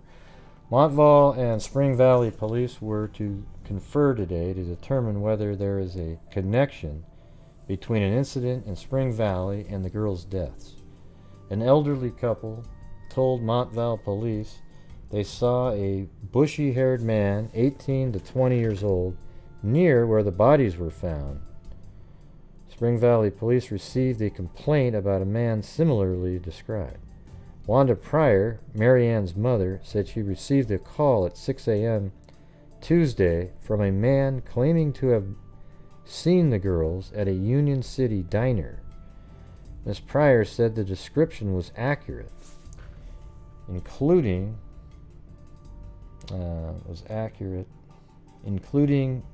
mention of Mary Ann's pigeon-toed walk.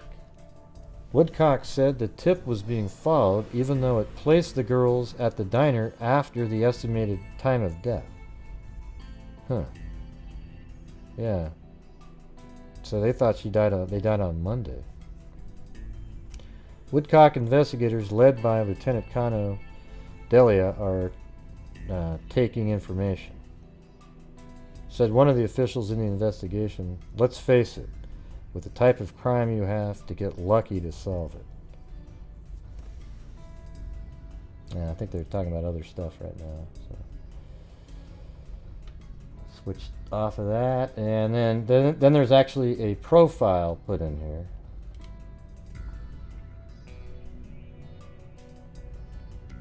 (1974). There's a profile.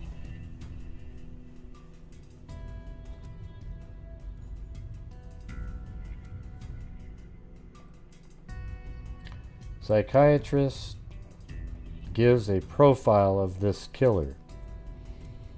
So let's see what they say.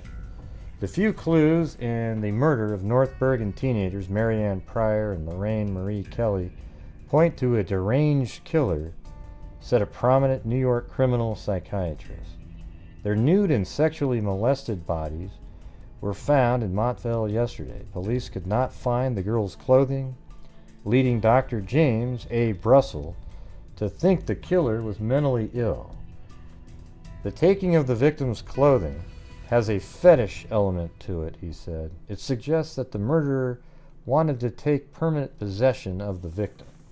Brussel, who once gave a perfect profile of the Boston Strangler, is a lecturer in criminal psychiatry at the FBI Academy. Any rape is the act of a sick person, he said yesterday. The man who did this has a sex instinct, but he cannot take it out in a normal way. He said it could have been the work of two people, but they would both have abnormal minds. Russell said the murder of the two girls was almost certainly not the work of the Bergen Strangler,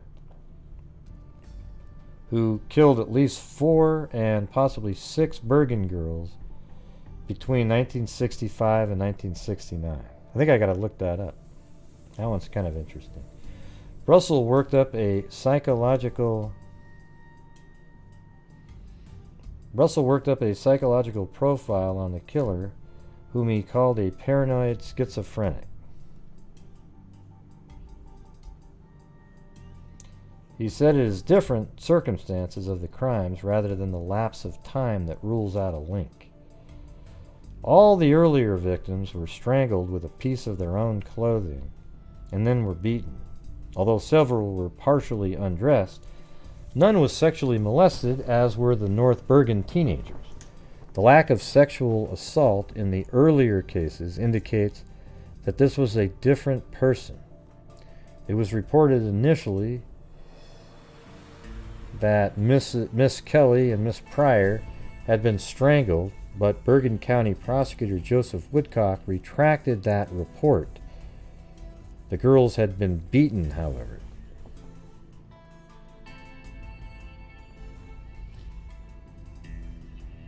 Yeah, and then 2 days later, suffocation is ruled the cause of girls' death. So it wasn't strangulation, but suffocation. I think they're just coming up with a term here. I'm not sure. There's a whole bunch of ways you can be suffocated. Yeah.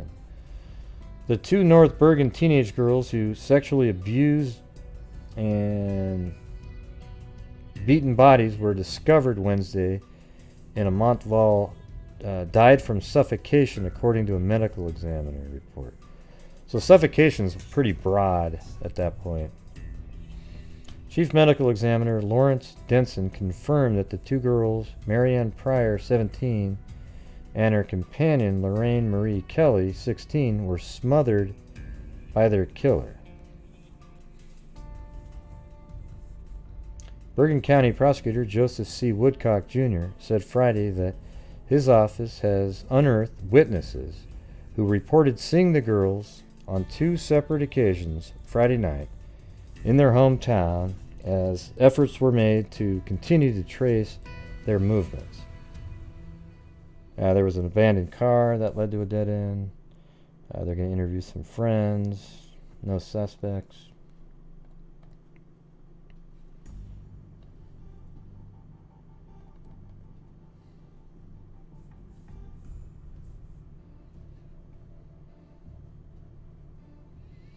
Bergen County, as the slain girls were seen in Hudson, Bergen County Prosecutor Joseph C. Woodcock said yesterday that the murder victims, Marianne Pryor, 17, and Loraine Kelly, 16, were seen in Hudson County shop between 4:30 and 5:30 p.m. a week ago yesterday. That would have been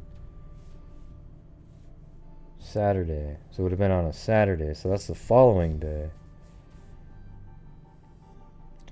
Report by a woman shop employee seemed accurate, Woodcock said, and cuts to 48 hours the time from which they were last seen to the estimated time of their death. Woodcock, however, would not name the Hudson County community, saying it could hinder the investigation. The two girls had been seen in North Bergen late last Friday. Boyfriends were questioned.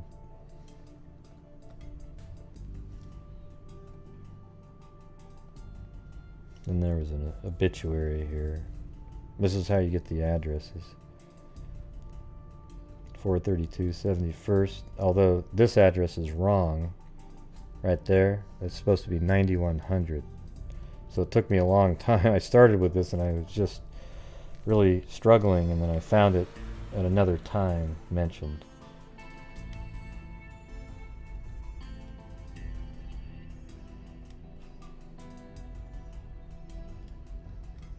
Yeah, so that's where the memorial service was, right there.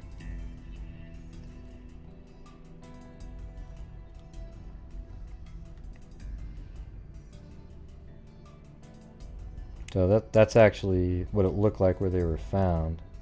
Looks like there's a brick wall back there, isn't it?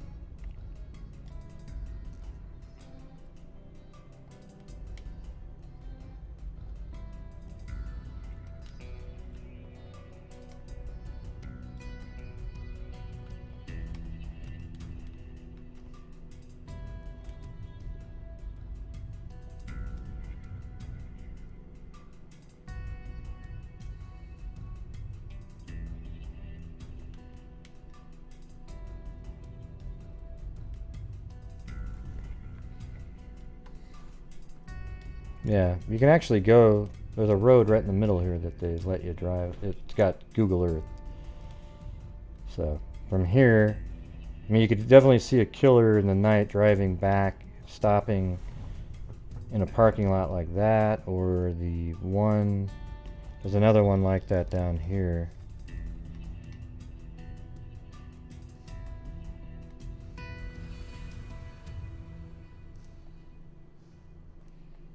And maybe he drove it back to this area back here and then put their bodies back there. And maybe that's the brick building. Like, see how there's bricks there? Maybe at that time it was painted. And maybe it was back here facing that way, and that's what it looks like. It's hard to say for sure. But it's definitely right in this area.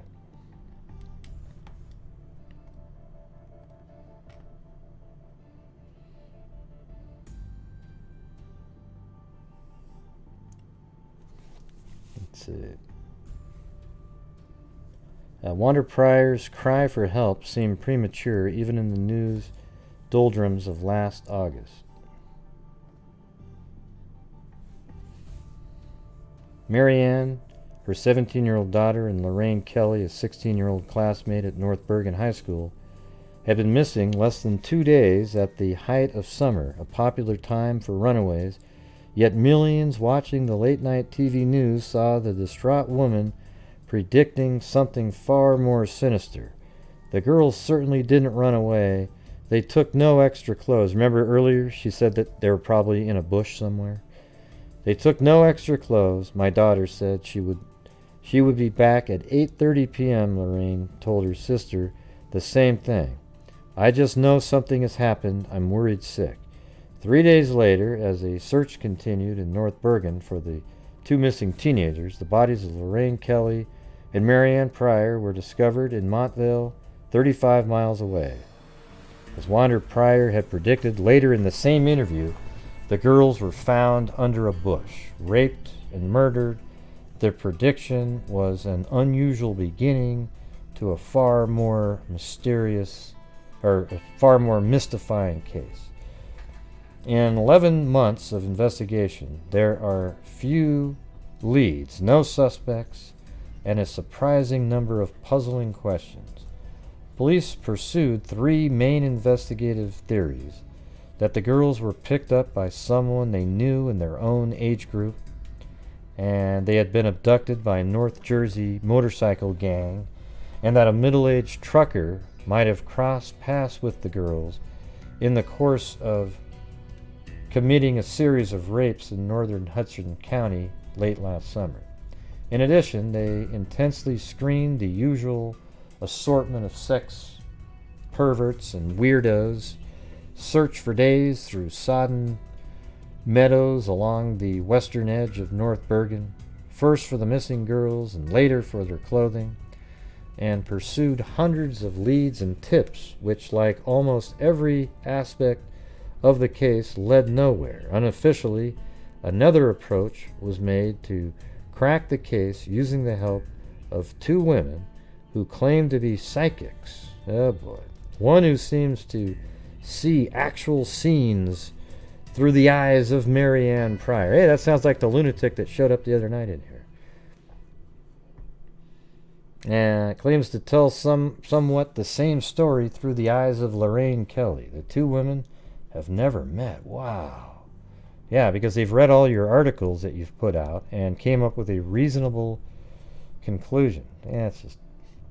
On the Friday afternoon that Loraine and Mary Ann left North Bergen on a shopping trip, the Pryor girls' parents were driving north from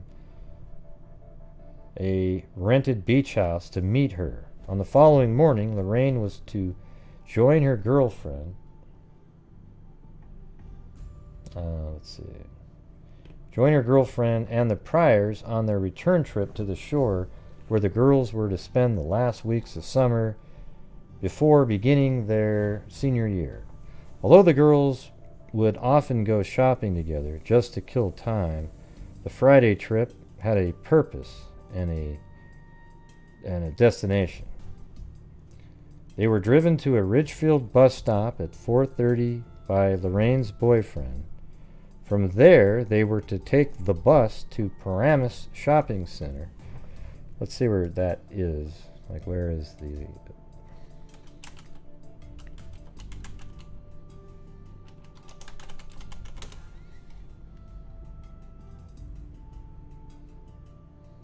Oh, so that's way down here. So, you know, maybe somewhere around in here, yeah. I bet you that might be it. So here's the shopping center.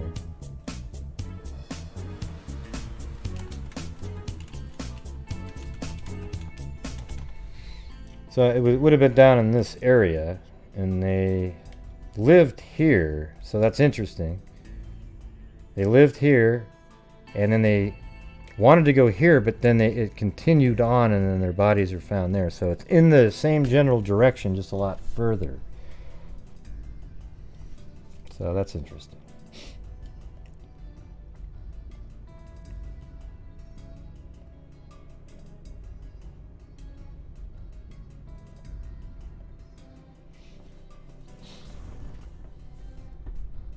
They made arrangements to phone their homes at 8:30 should they be delayed. Oh, whoa, what happened there? Are you guys still there? Oh, that was some weird shit. Some kind of weird driver booster thing popped up.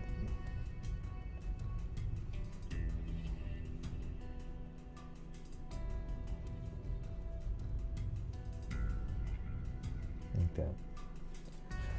At the end of the trip, they were supposed to call home at 8:30, and if the trip went off schedule, they were to meet Lorraine's boyfriend again as they get off the return bus at Nungessers, the neighborhood at the northern end of North Hudson Park near Fairview, North Bergen border. James and Wanda Pryor arrived home that evening and waited for a call. Then they made a few hurried calls to their daughter's friends, and when there was no word about the girls that night, Mrs. Pryor suspected trouble.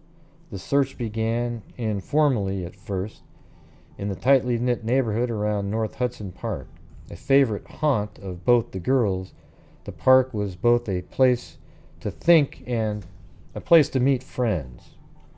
Hardly a day. Here we go.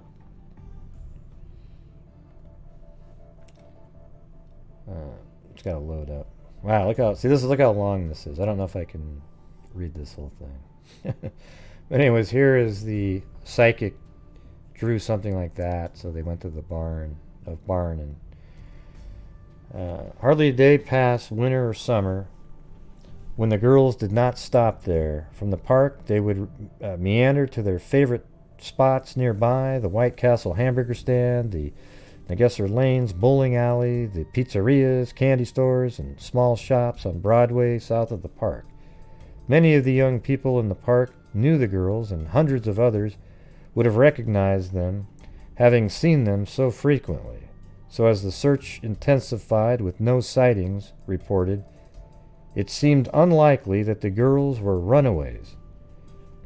In the absence of a ransom message, the possibility that they were kidnapped also grew dim, and as each alternative was eliminated, Mrs. Pryor's blunt prediction assumed the weight of prophecy. Returning to the Ridgefield bus stop, they were last seen alive. The authorities theorized they had attempted to hitchhike to Paramus, there we go, see, and were picked up somewhere along the way. The theory would stand unrefuted for several weeks before a reliable witness placed the girls back in North Bergen in the Broadway area at about 10:30 p.m.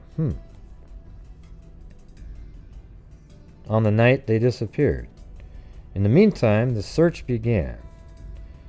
In North Bergen, Tunnel Avenue is a kind of boundary separating the closely... let me get through some of this.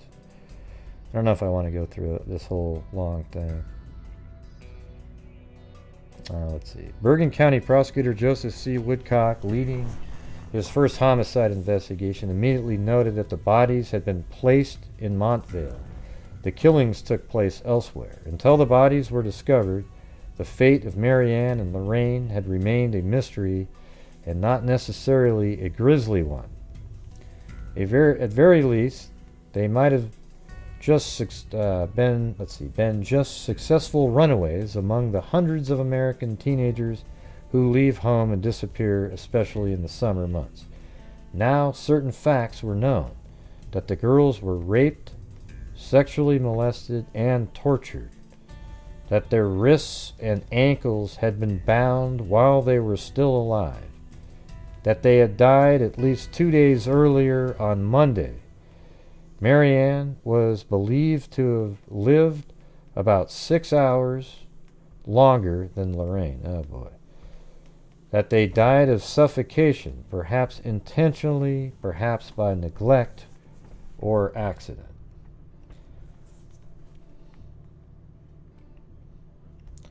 Certain other inferences were likely, although unproven, that more than one male was probably involved in the slayings at the disposal of the body, that the girls were held captive in a relatively secure place for an extended period, that the killer had 2 dead bodies on their hands for at least 2 days before they dumped them. Yeah. Spinning off these known facts and likely inferences, there was a multitude of questions, any one of which might be crucially significant or totally meaningless.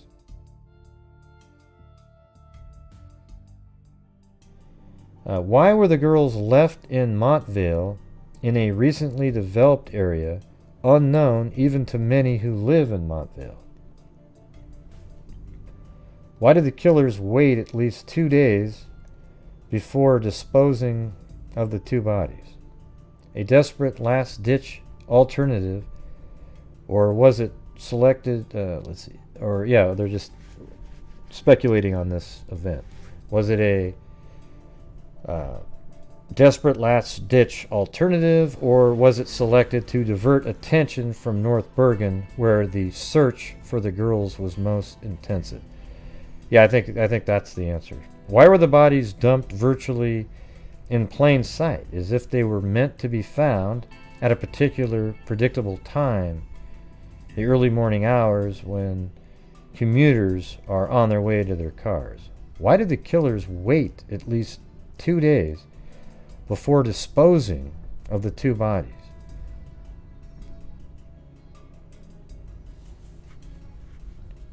Did a previous attempt fail somewhere else? Were they seen by a policeman or a night watchman? Or did they suspect they were seen on an earlier attempt and decide to wait a day or 2? What was the significance of the ropes loosely knotted around the necks of the victims? They had not been used to strangle the girls, but to bind them so they were hogtied when they were alive. Of course, of what use were the loops of cord 2 days after death? And was there any significance to the unusual knot? See, this is a serial killer, right? Like, at this point, it's not, Joe Smith, right? Some guy that was just... This is a serial killer just reading what's going on here.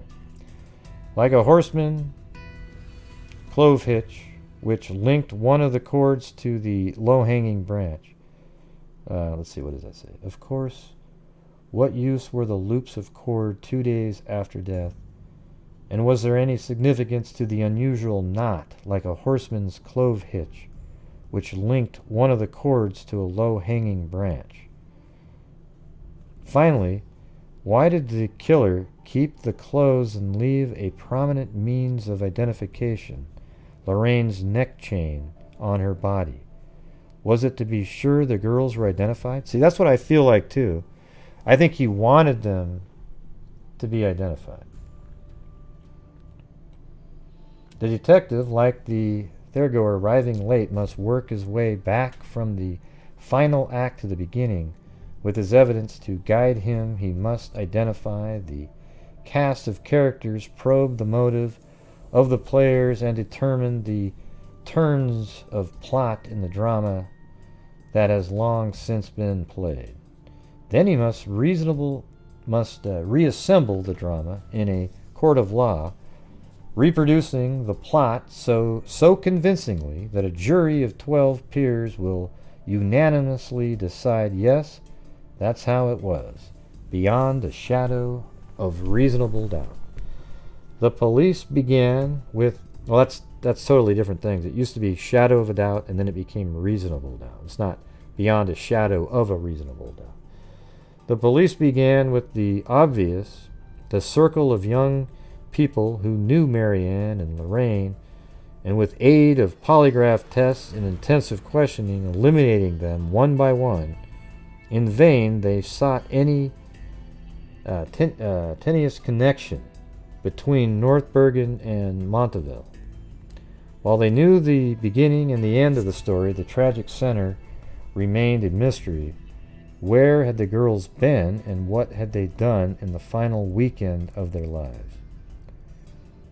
On August 21st, 1974, approximately 6 p.m., the writer received a telephone call from a casual acquaintance that a friend of his known to have some form of psychic power. Yeah, I'm not even going to read this part. That's not interested. Alright, so that was 1975, and then now we're moving towards 1980 here. And then another guy shows up in the news here. Lodi man's bail is up. Or he bails up. Or bail up. Lodi man's bail up. That's kind of a weird headline, to be honest with you. A judge raised bail, so it means it got raised, I guess. Why not just say Lodi man's bail raised? Doesn't that make more sense? A judge raised bail to $350,000, and we're talking 1980. That's about $1 million. Or more, actually. It's almost probably like $1.5 million or so. A judge raised bail to $350,000 on a Lodi computer operator. So this guy is a Lodi computer operator who pleaded innocent Friday to the strangulation of a woman at a Hasbro Heights motel. Superior Court Judge Paul R. Hout in Hackensack raised from $250,000 the bail on 33-year-old Richard Cottingham, an alleged suspect in several murders of Manhattan prostitutes at his arraignment on 2 new charges. In raising bail, the judge pointed out that Cottingham's mother lives in Florida and might assist him if he should decide to leave the jurisdiction. Peter E. Doyne entered an innocent plea on behalf of Cottingham, a husky blonde father of 3. So this Cottingham guy is a computer. He has a good paying job. Makes like $27,000. That's probably like $90,000 back then. Let's see. And he has 3 kids, a wife. May 4th, murder of Valerie Street 19, and another individual. And an innocent plea also was entered. Well, actually, this is one person. Let's see. So, innocent plea on behalf of Cottingham, a husky blonde father of 3, for the May 4th murder of Valerie Street 19 of Leisure City, Florida, at the Quality Inn on Route 17. An innocent plea also was entered to a complaint charging him with the October 12, 1978 kidnapping, rape, and atrocious assault of a 21-year-old New York City woman at the Airport Motel. So you get the hotel angle on all of these. On Route 46 in South Hackensack. Hout asked Cunningham, who works for Blue Cross Blue Shield in New York. So this guy has he works for a really good company, well-paying job. If he was aware of the new charges and of the exposure he could face if convicted of them, including a maximum of 30 years for kidnapping and life for murder charge. You understand that?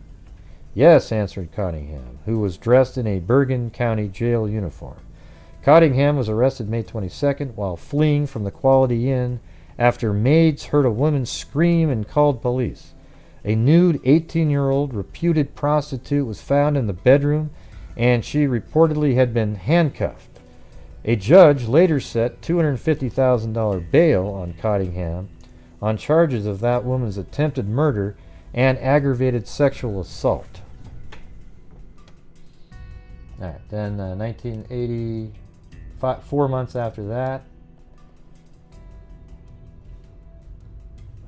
man held in sex attack linked to murder probed. A 33-year-old Lodi man arrested Thursday for the sexual assault and attempted murder of a woman at the Quality Inn in Route 17 in Hasbrook Heights is reportedly being questioned in connection with the slaying of 2 women whose bodies were found at the same motel. Richard Cottingham of Reland Street is being held without bail in Bergen County Jail Annex, pending a hearing today before Superior Court Judge Benedict E. Lucci. Before Cottingham was taken to Bergen County Jail, he was rushed in an ambulance from a jail cell at police headquarters in Hasbrook Heights to Bergen Pines Hospital. He tried to kill himself. So, there you go. Bergen County prosecutor Roger W. Burslin Jr. said that Cottingham, an employee of Blue Cross Blue Shield in New York, was arrested at 9:30 a.m. Thursday by Hasbrook Heights police. Police were called to the motel when a maid heard a woman scream in one of the rooms, according to Breslin. A nude 18-year-old woman was woman from Washington State was found in a motel room, and Breslin said that Cunningham had been charged with sexually assaulting her with a knife and attempted murder. Dennis Kahlo, assistant prosecutor, said that the woman had been handcuffed. He did not say, however, whether there were cuffs around her ankles, which would make the incident similar to two recent Bergen murders. On May 5th, the body of a nude, handcuffed, and still unidentified woman was discovered under a bed in a room at a motel. She had been strangled and her hands were handcuffed behind her back. So I think that one's related 100%. According to sources, Cottingham used to live in the same garden apartment complex in Little Ferry as 28-year-old Marianne Carr, whose body was found dumped in the Quality Inn parking lot in December 1977. Carr, a married nurse, had been suffocated. Wow, that sounds familiar. But her body bore the imprints of handcuffs on the ankles and had rope marks on the wrists. Wow, so here we go. We got somebody that's hogtied basically again. Although Breslin would not confirm that Cottingham was being questioned in connection with these murders, sources said that he was. According to Breslin, the investigation is continuing. I'm not going to comment on the other details. More than a dozen investigators from the prosecutor's office swarmed police headquarters. Investigators were to collect evidence from a first-floor room in which Cottingham allegedly attempted the murder of an 18-year-old. So this guy's he's a psycho.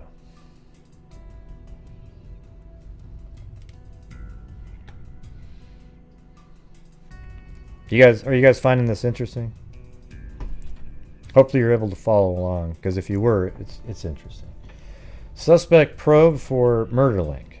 Bergen County authorities are backtracking over at least 4 unsolved murders of young women for a possible link to a Lodi man. This is Cottingham. The suspect, Richard Cottingham, 33, failed in a suicide attempt Thursday night following his arrest. At his arraignment Friday before Superior Court Judge Lucci, the suspect appeared with a bandage covering his left wrist. Cottingham of 29 Vreeland Street. Let me type that in. Make sure I got that one.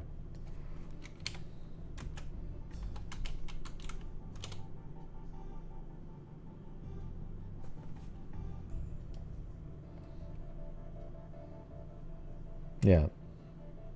So he lived right here. That's his house. And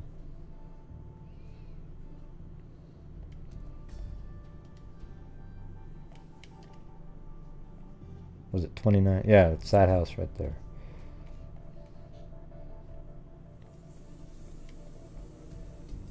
Oh man, they blurred that sucker out, but you can see it right there. So that's the house he lived at.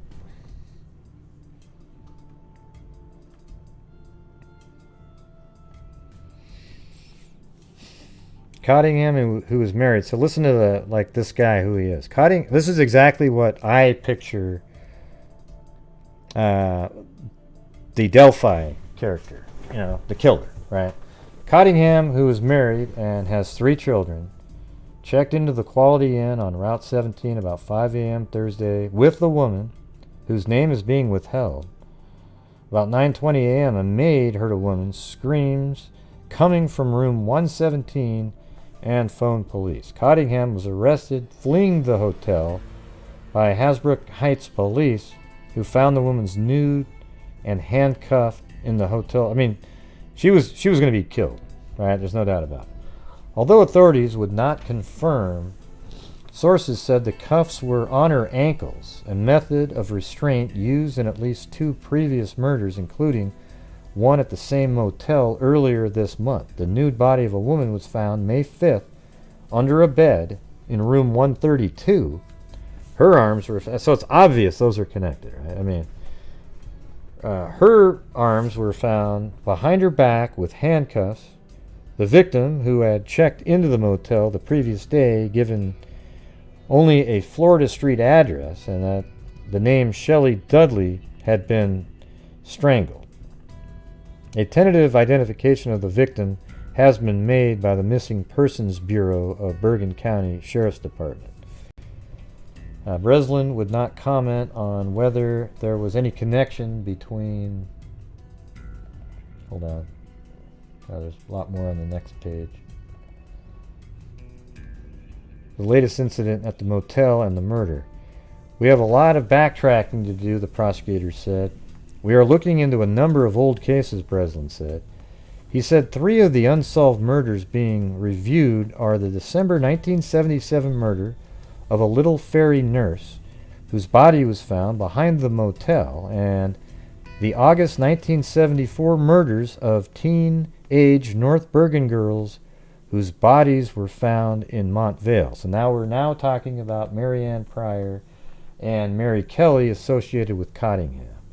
Cottingham had once lived in the Ledgewood Terrace Apartments, a garden apartment complex on Liberty Street in Little Ferry, where the slain nurse Marianne Carr, 26, lived with her husband. Mrs. Carr, partially clothed body, was found in the motel parking lot. She had died of suffocation, and there were marks on her body indicating her hands had been tied with rope and her ankles handcuffed. I mean, my God, it's just... Obviously, this guy's a serial killer, right? I mean, it's really obvious, actually. And if his name is out there, by the way. The North Bergen girls, Marianne Pryor, 17, and Loraine Kelly, 16, disappeared while on a planned shopping trip in Paramus. The 2 classmates died of suffocation, and their bodies were found behind a Montvale motel. There were indications their bodies had been placed gently on the ground. The girls had been raped, and their wrists and ankles had been bound while they were still alive. Breslin said several search warrants have been obtained to search Cottingham's home and car, but he would not comment on whether the defendant was a suspect. At Friday's bail hearing, the muscular defendant appeared in tan prison garb with his left wrist bandaged. So anyways, they mention that case, okay?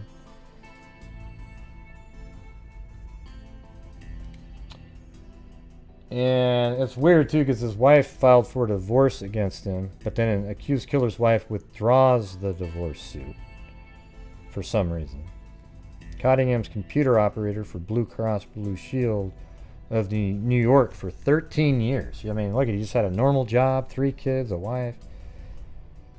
Would return home long after his 4 p.m. to 11 p.m. shift had ended. Listen to this right here. I think I know what...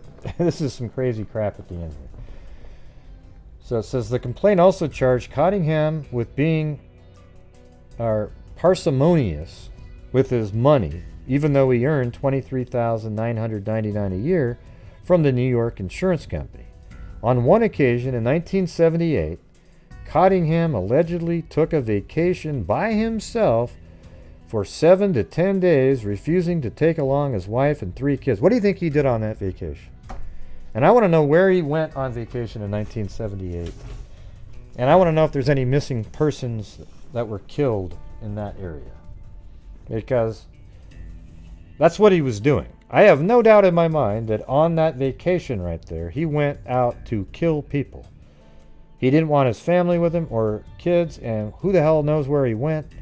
I would bet money that he killed people when he went on whatever vacation that was that he went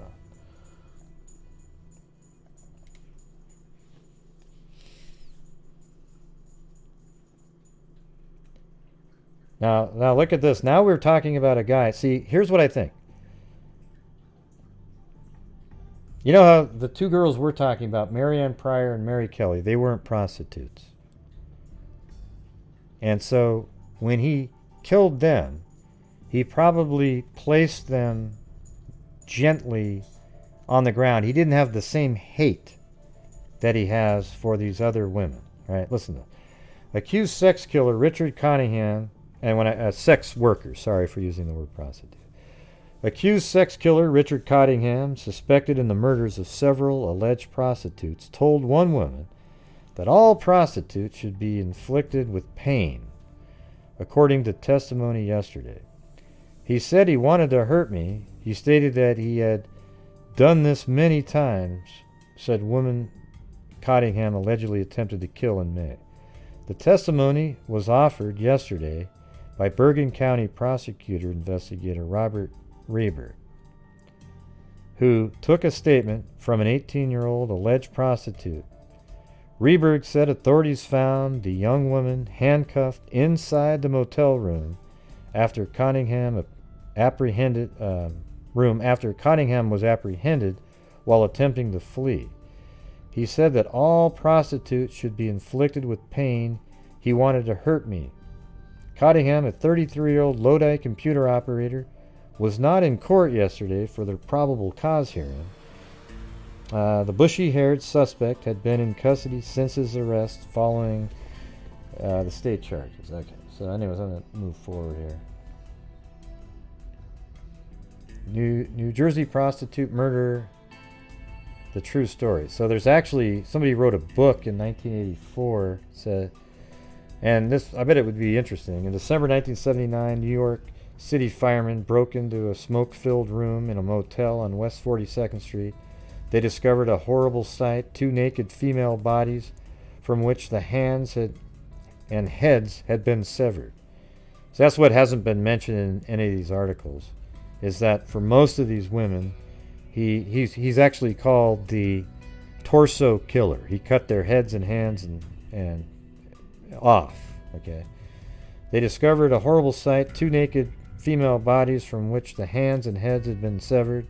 In May 1980, a young prostitute was handcuffed and tortured at the Quality Inn, and she would have had her head cut off too.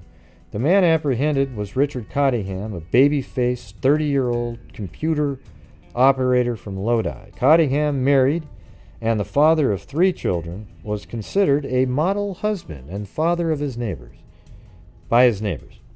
In 1981, he was sentenced to 173 years to 197 years in prison for the murder of prostitute Valerie Street. He was later found guilty of second-degree murder in the death of Marianne Carr, a nurse who lived in Little Ferry. He awaits trial in New York on additional murder charges. And then the book, I guess, apparently is, why did Richard Cunningham pursue a secret life of sexual murder so different from the image of hard-working husband and father which most people knew? It was not the first time a killer hid behind the mask of a law-abiding and decent neighbor. Yeah, see, I think a lot of serial killers are just like this. They blend in, they just, they're a monster among us, basically. So, anyways, and then look at this, everybody. Finally, a feel-good story. Well, as good as you can feel. This is the Barbarian right here. Torso killer pleads guilty in 1974 cold case murder. There we go. 4 years, a savage murder called the Torso Killer dribbled out. Confessions to a New York, Jersey detective closing cold cases into the brutal deaths of 4 young women that dated back into the 1960s. This article is from yesterday. Okay. But there was one unsolved case that notorious serial killer would never admit to. See, I think he felt bad about it. I actually think he felt bad. Yeah, I think I've talked about him before, but this is not the case that I'm talking about. So in this case, I've talked about the Torso Killers from 1939 also. That was in Cleveland. Right. So what I think it is that he killed these two girls, but they weren't he didn't hate them the same way, so he always probably felt guilty about it. But there was one unsolved case the notorious serial killer would never admit to: the slayings of 17-year-old Marianne Pryor and 16-year-old Loraine Marie Kelly in 1974. Yeah, I think I've talked about it before. On Tuesday, Richard Cottingham, 74, sat in a wheelchair in beige prison scrubs. Let me just see how far back I might have talked about it. Well, I mean, I might have brought him up, but this is the only time I have him as a folder on Google Earth. So I think I have talked about him just for a moment here and there. So on Tuesday, Richard Cottingham, 74, sat in a wheelchair in beige prison scrubs as he pleaded guilty to kidnapping the teenage girls, raping them for days. See, it matches all that. Before he drowned them in a motel room bathtub. So when people say they were smothered, he actually drowned them. It had nothing to do with smothered. They probably knew that the whole time, but used smothered instead of strangled because that's vague. And I've actually seen that used before too, smothered by drowning. It's like holding their head under the water and they can't breathe.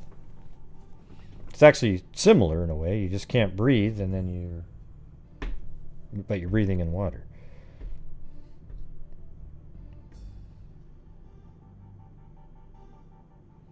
I didn't say anything like that, this account. I said he confessed to the killings of the two girls that we're talking about. Marianne Pryor and Mary Kelly. Witnesses at the time told police the girls were hitchhiking. Wait, let me get back up to this part. The teenagers were last seen on August 9th, 1974 in North Bergen. They left home for a trip that was only 13 miles north to Paramus Mall, telling family they planned to take a bus there to buy bathing suits for a trip to New Jersey shore. Witnesses at the time told police the girls were hitchhiking and had gotten into a man's car, so they knew that part. They were found 5 days after they went missing, identified by their jewelry when their nude, battered bodies were discovered face down in the woods of North Jersey, Bergen County. He's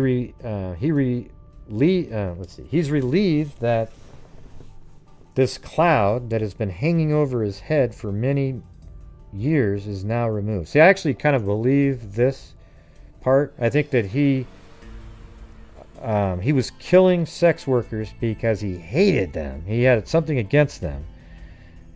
And then one night, he picked these two girls up, and then he did what he did, but it wasn't his MO, right? Like, it didn't fit. He still did all the stuff, but he felt like at the end he didn't hate them the same amount, so he probably felt bad. I mean, when I say bad, it's like, who gives a shit, right? Like, I'm just saying, I'm trying to explain why he's confessing, why he gently placed their bodies, why he didn't cut their heads off, and that kind of thing. The rest of the people, he would cut their heads and hands off. Marianne's sister, Nancy Pryor, watched the virtual hearing after years of working with detectives. I keep saying before my time comes, I'd love some answers, and I never give up hope. Pryor did not respond Tuesday to messages left by the Associated Press. As part of a plea agreement, prosecutors said Cottingham is expected to get 2 life sentences in July to be served concurrently, which means absolutely nothing because he already was in there for 200 years. Cottingham didn't make a statement during Tuesday's hearing, but offered 1- and 2-word answers to questions posed by a state superior court judge. In his April 14th confession to Robert Anziolotti, the Bergen County prosecutor chief of detectives, Cottingham admitted to physically forcing Loraine into a motel room and threatening to harm her. So, Marianne Pryor and Marie Kelly.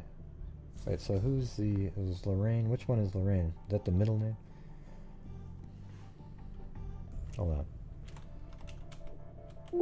Oh yeah, Loraine Marie Kelly. It's not just Marie Kelly. So it's Loraine Marie Kelly. I think I need to add that to the thumbnail, and unless it cropped it off. Hold on. I'm gonna put that in here.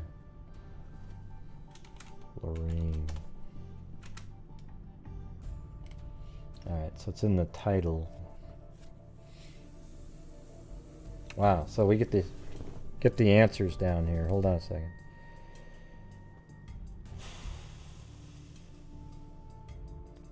He confessed, he admitted to physically forcing Loraine into a motel room and threatening to harm her if Mary Ann didn't comply. He confessed to raping them and tying them up as he slept so they wouldn't escape, and drowning them in the motel room bathtub before dumping their bodies. Man, what a nightmare. What a nightmare those girls went through. Days and days he's sexually abusing them, tying them up, and then he drowns them, and the other one could hear the other one being drowned, and then knew that they were going to be, you know. That's kind of similar again. Now we're getting to that similar feeling like the Delphi case, right? Where both of them are alive and one of them is aware that the other one was killed.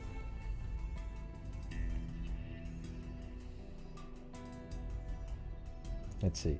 He confessed to raping them and tying them up as he slept so they wouldn't escape, and drowning them in the motel room bathtub before dumping their bodies. He gave details about the murders that only the killer would know. Probably the drowning part, because they never said that. The Pryor Kelly case is among North Jersey's most infamous unsolved crimes, and Cottingham is one of the region's most heinous criminals. So they actually thought he might be involved 40 years ago, and he finally confessed to it. Dismembering some of his victims by cutting off their limbs and heads, he's currently in a New York prison on a life sentence for other murders. While he has claimed he was responsible for up to 100 homicides, I wouldn't doubt it. You know, this guy, he is one of the types that would just keep killing and killing and killing. Authorities in New York and New Jersey have only officially linked him to 11. Yeah, I mean, that's it. And as a matter of fact, Murderpedia only has him at 6. So they're not even caught up to this. And they definitely... he was arrested in 1980 when a motel maid heard a woman screaming inside his room. Authorities found her alive, but bound with handcuffs and suffering from bite marks and knife wounds. Thank you, Jessica Schubach. In the 1970s, Cottingham had a wife and children and held a job as a computer programmer for a health insurance company in New York, recalled Alan Greco, a retired chief of detectives in Bergen County, who helped convict Cottingham for the 1977 murder of a woman found outside a motel in northern New Jersey. Investigators in both states were able to tie Cottingham to other murders and sexual assaults, but Greco remembered the Cottingham played games with investigators for years regarding the Pryor Kelly murders. Seeing how the families are destroyed, you can't help but feel their pain, he said. I think he figured, I'm going to just toy with them, and as long as I can drag it out, I will.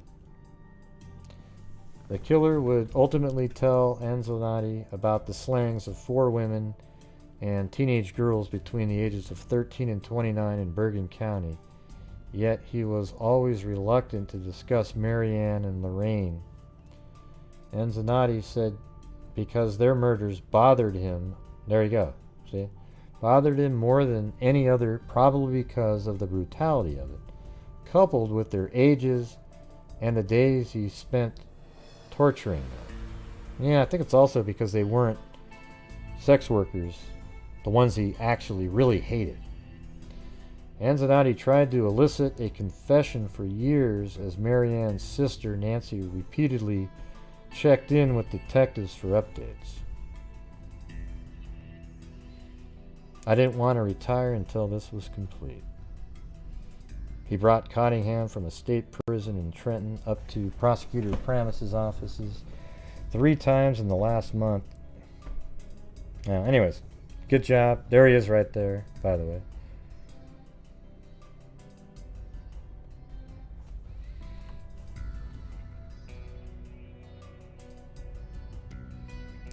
Wow, it sounds a lot like Richard Cunningham, doesn't it? Far cry from Happy Days, huh? So this is what he looks like. Who the hell's that idiot?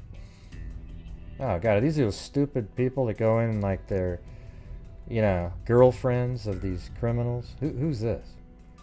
Oh god. Oh yeah, why did this woman become his friend? Because you're an idiot, okay? That's why. What's this? Oh god, oh, he's such a nice guy. Yeah, look at it. He could definitely be Santa Claus, huh? This is what he looked like back in the day, though. And his hair is blonde, so that's what he would have looked like at the time. You want to see something even crazier? Look. Oh wait, what was that? Hold on, let me go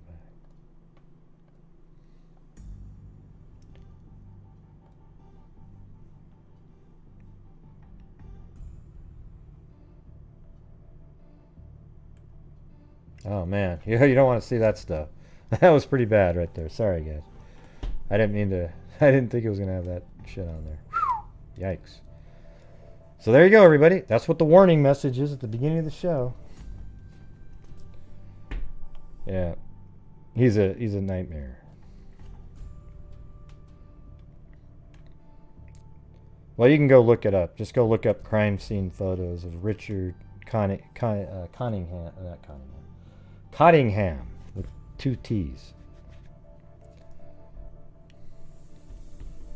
Well, even if it wasn't an accident, that's what the warning message is at the beginning of the show, okay?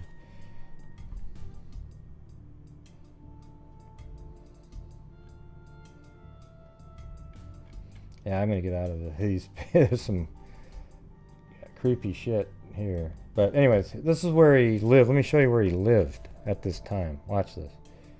Everything makes total sense. And that's almost where you would profile where he lived. Like if the bodies were here and the murders were here, you'd think sort of in between or something, right?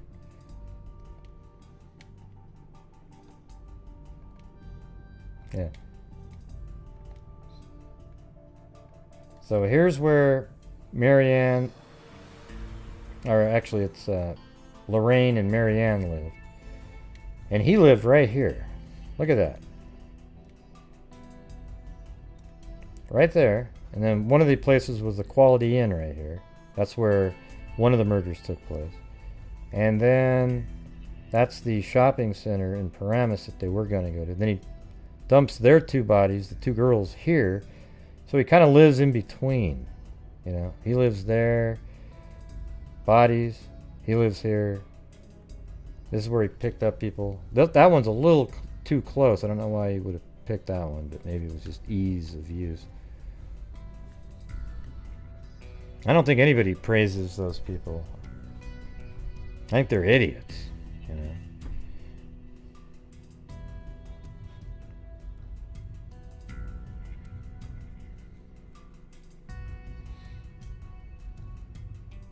Some are still on? What does that mean? I don't get it. Alright, everybody. That's it. I hope you guys found those interesting. Kind of a long show there.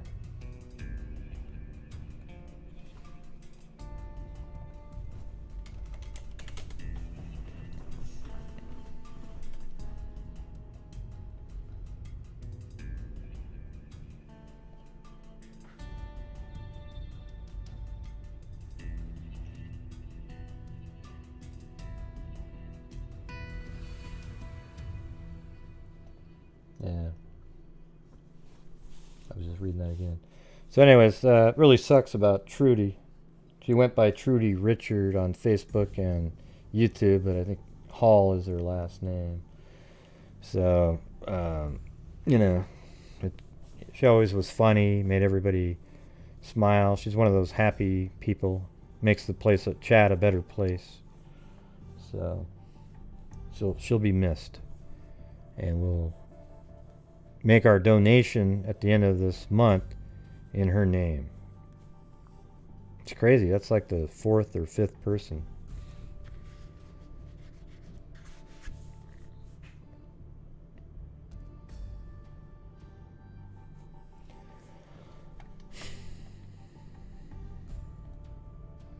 So, all right, everybody. I am going to get out of here.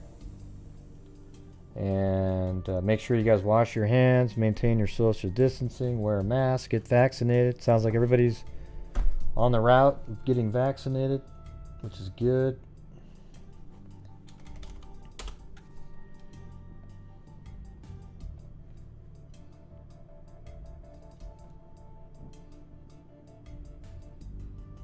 Oh boy.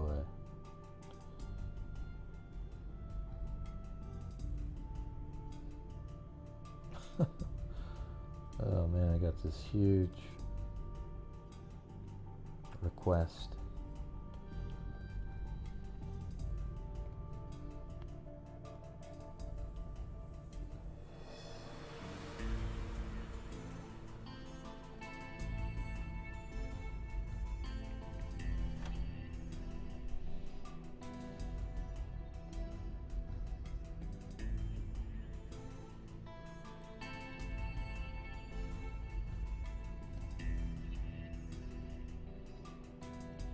Alright, so thank you to Lanky Tor early on, Rita Schaefer, Meredith McKenzie, Dustin Schaefer, Rita Schaefer, Leah Marie, Shelley Wagner, Cindy Leon, Robin Frost, Liz Parsons, Carolina Carla, Holly, Robin Frost, thank you very much for the cat eye there, Plato, Lee D, The Hawk, Lee D again, Bush and Beach Lifestyle, Zozo, Susie Heath, Tia Marie, Kit Kat, and Jessica Schubach.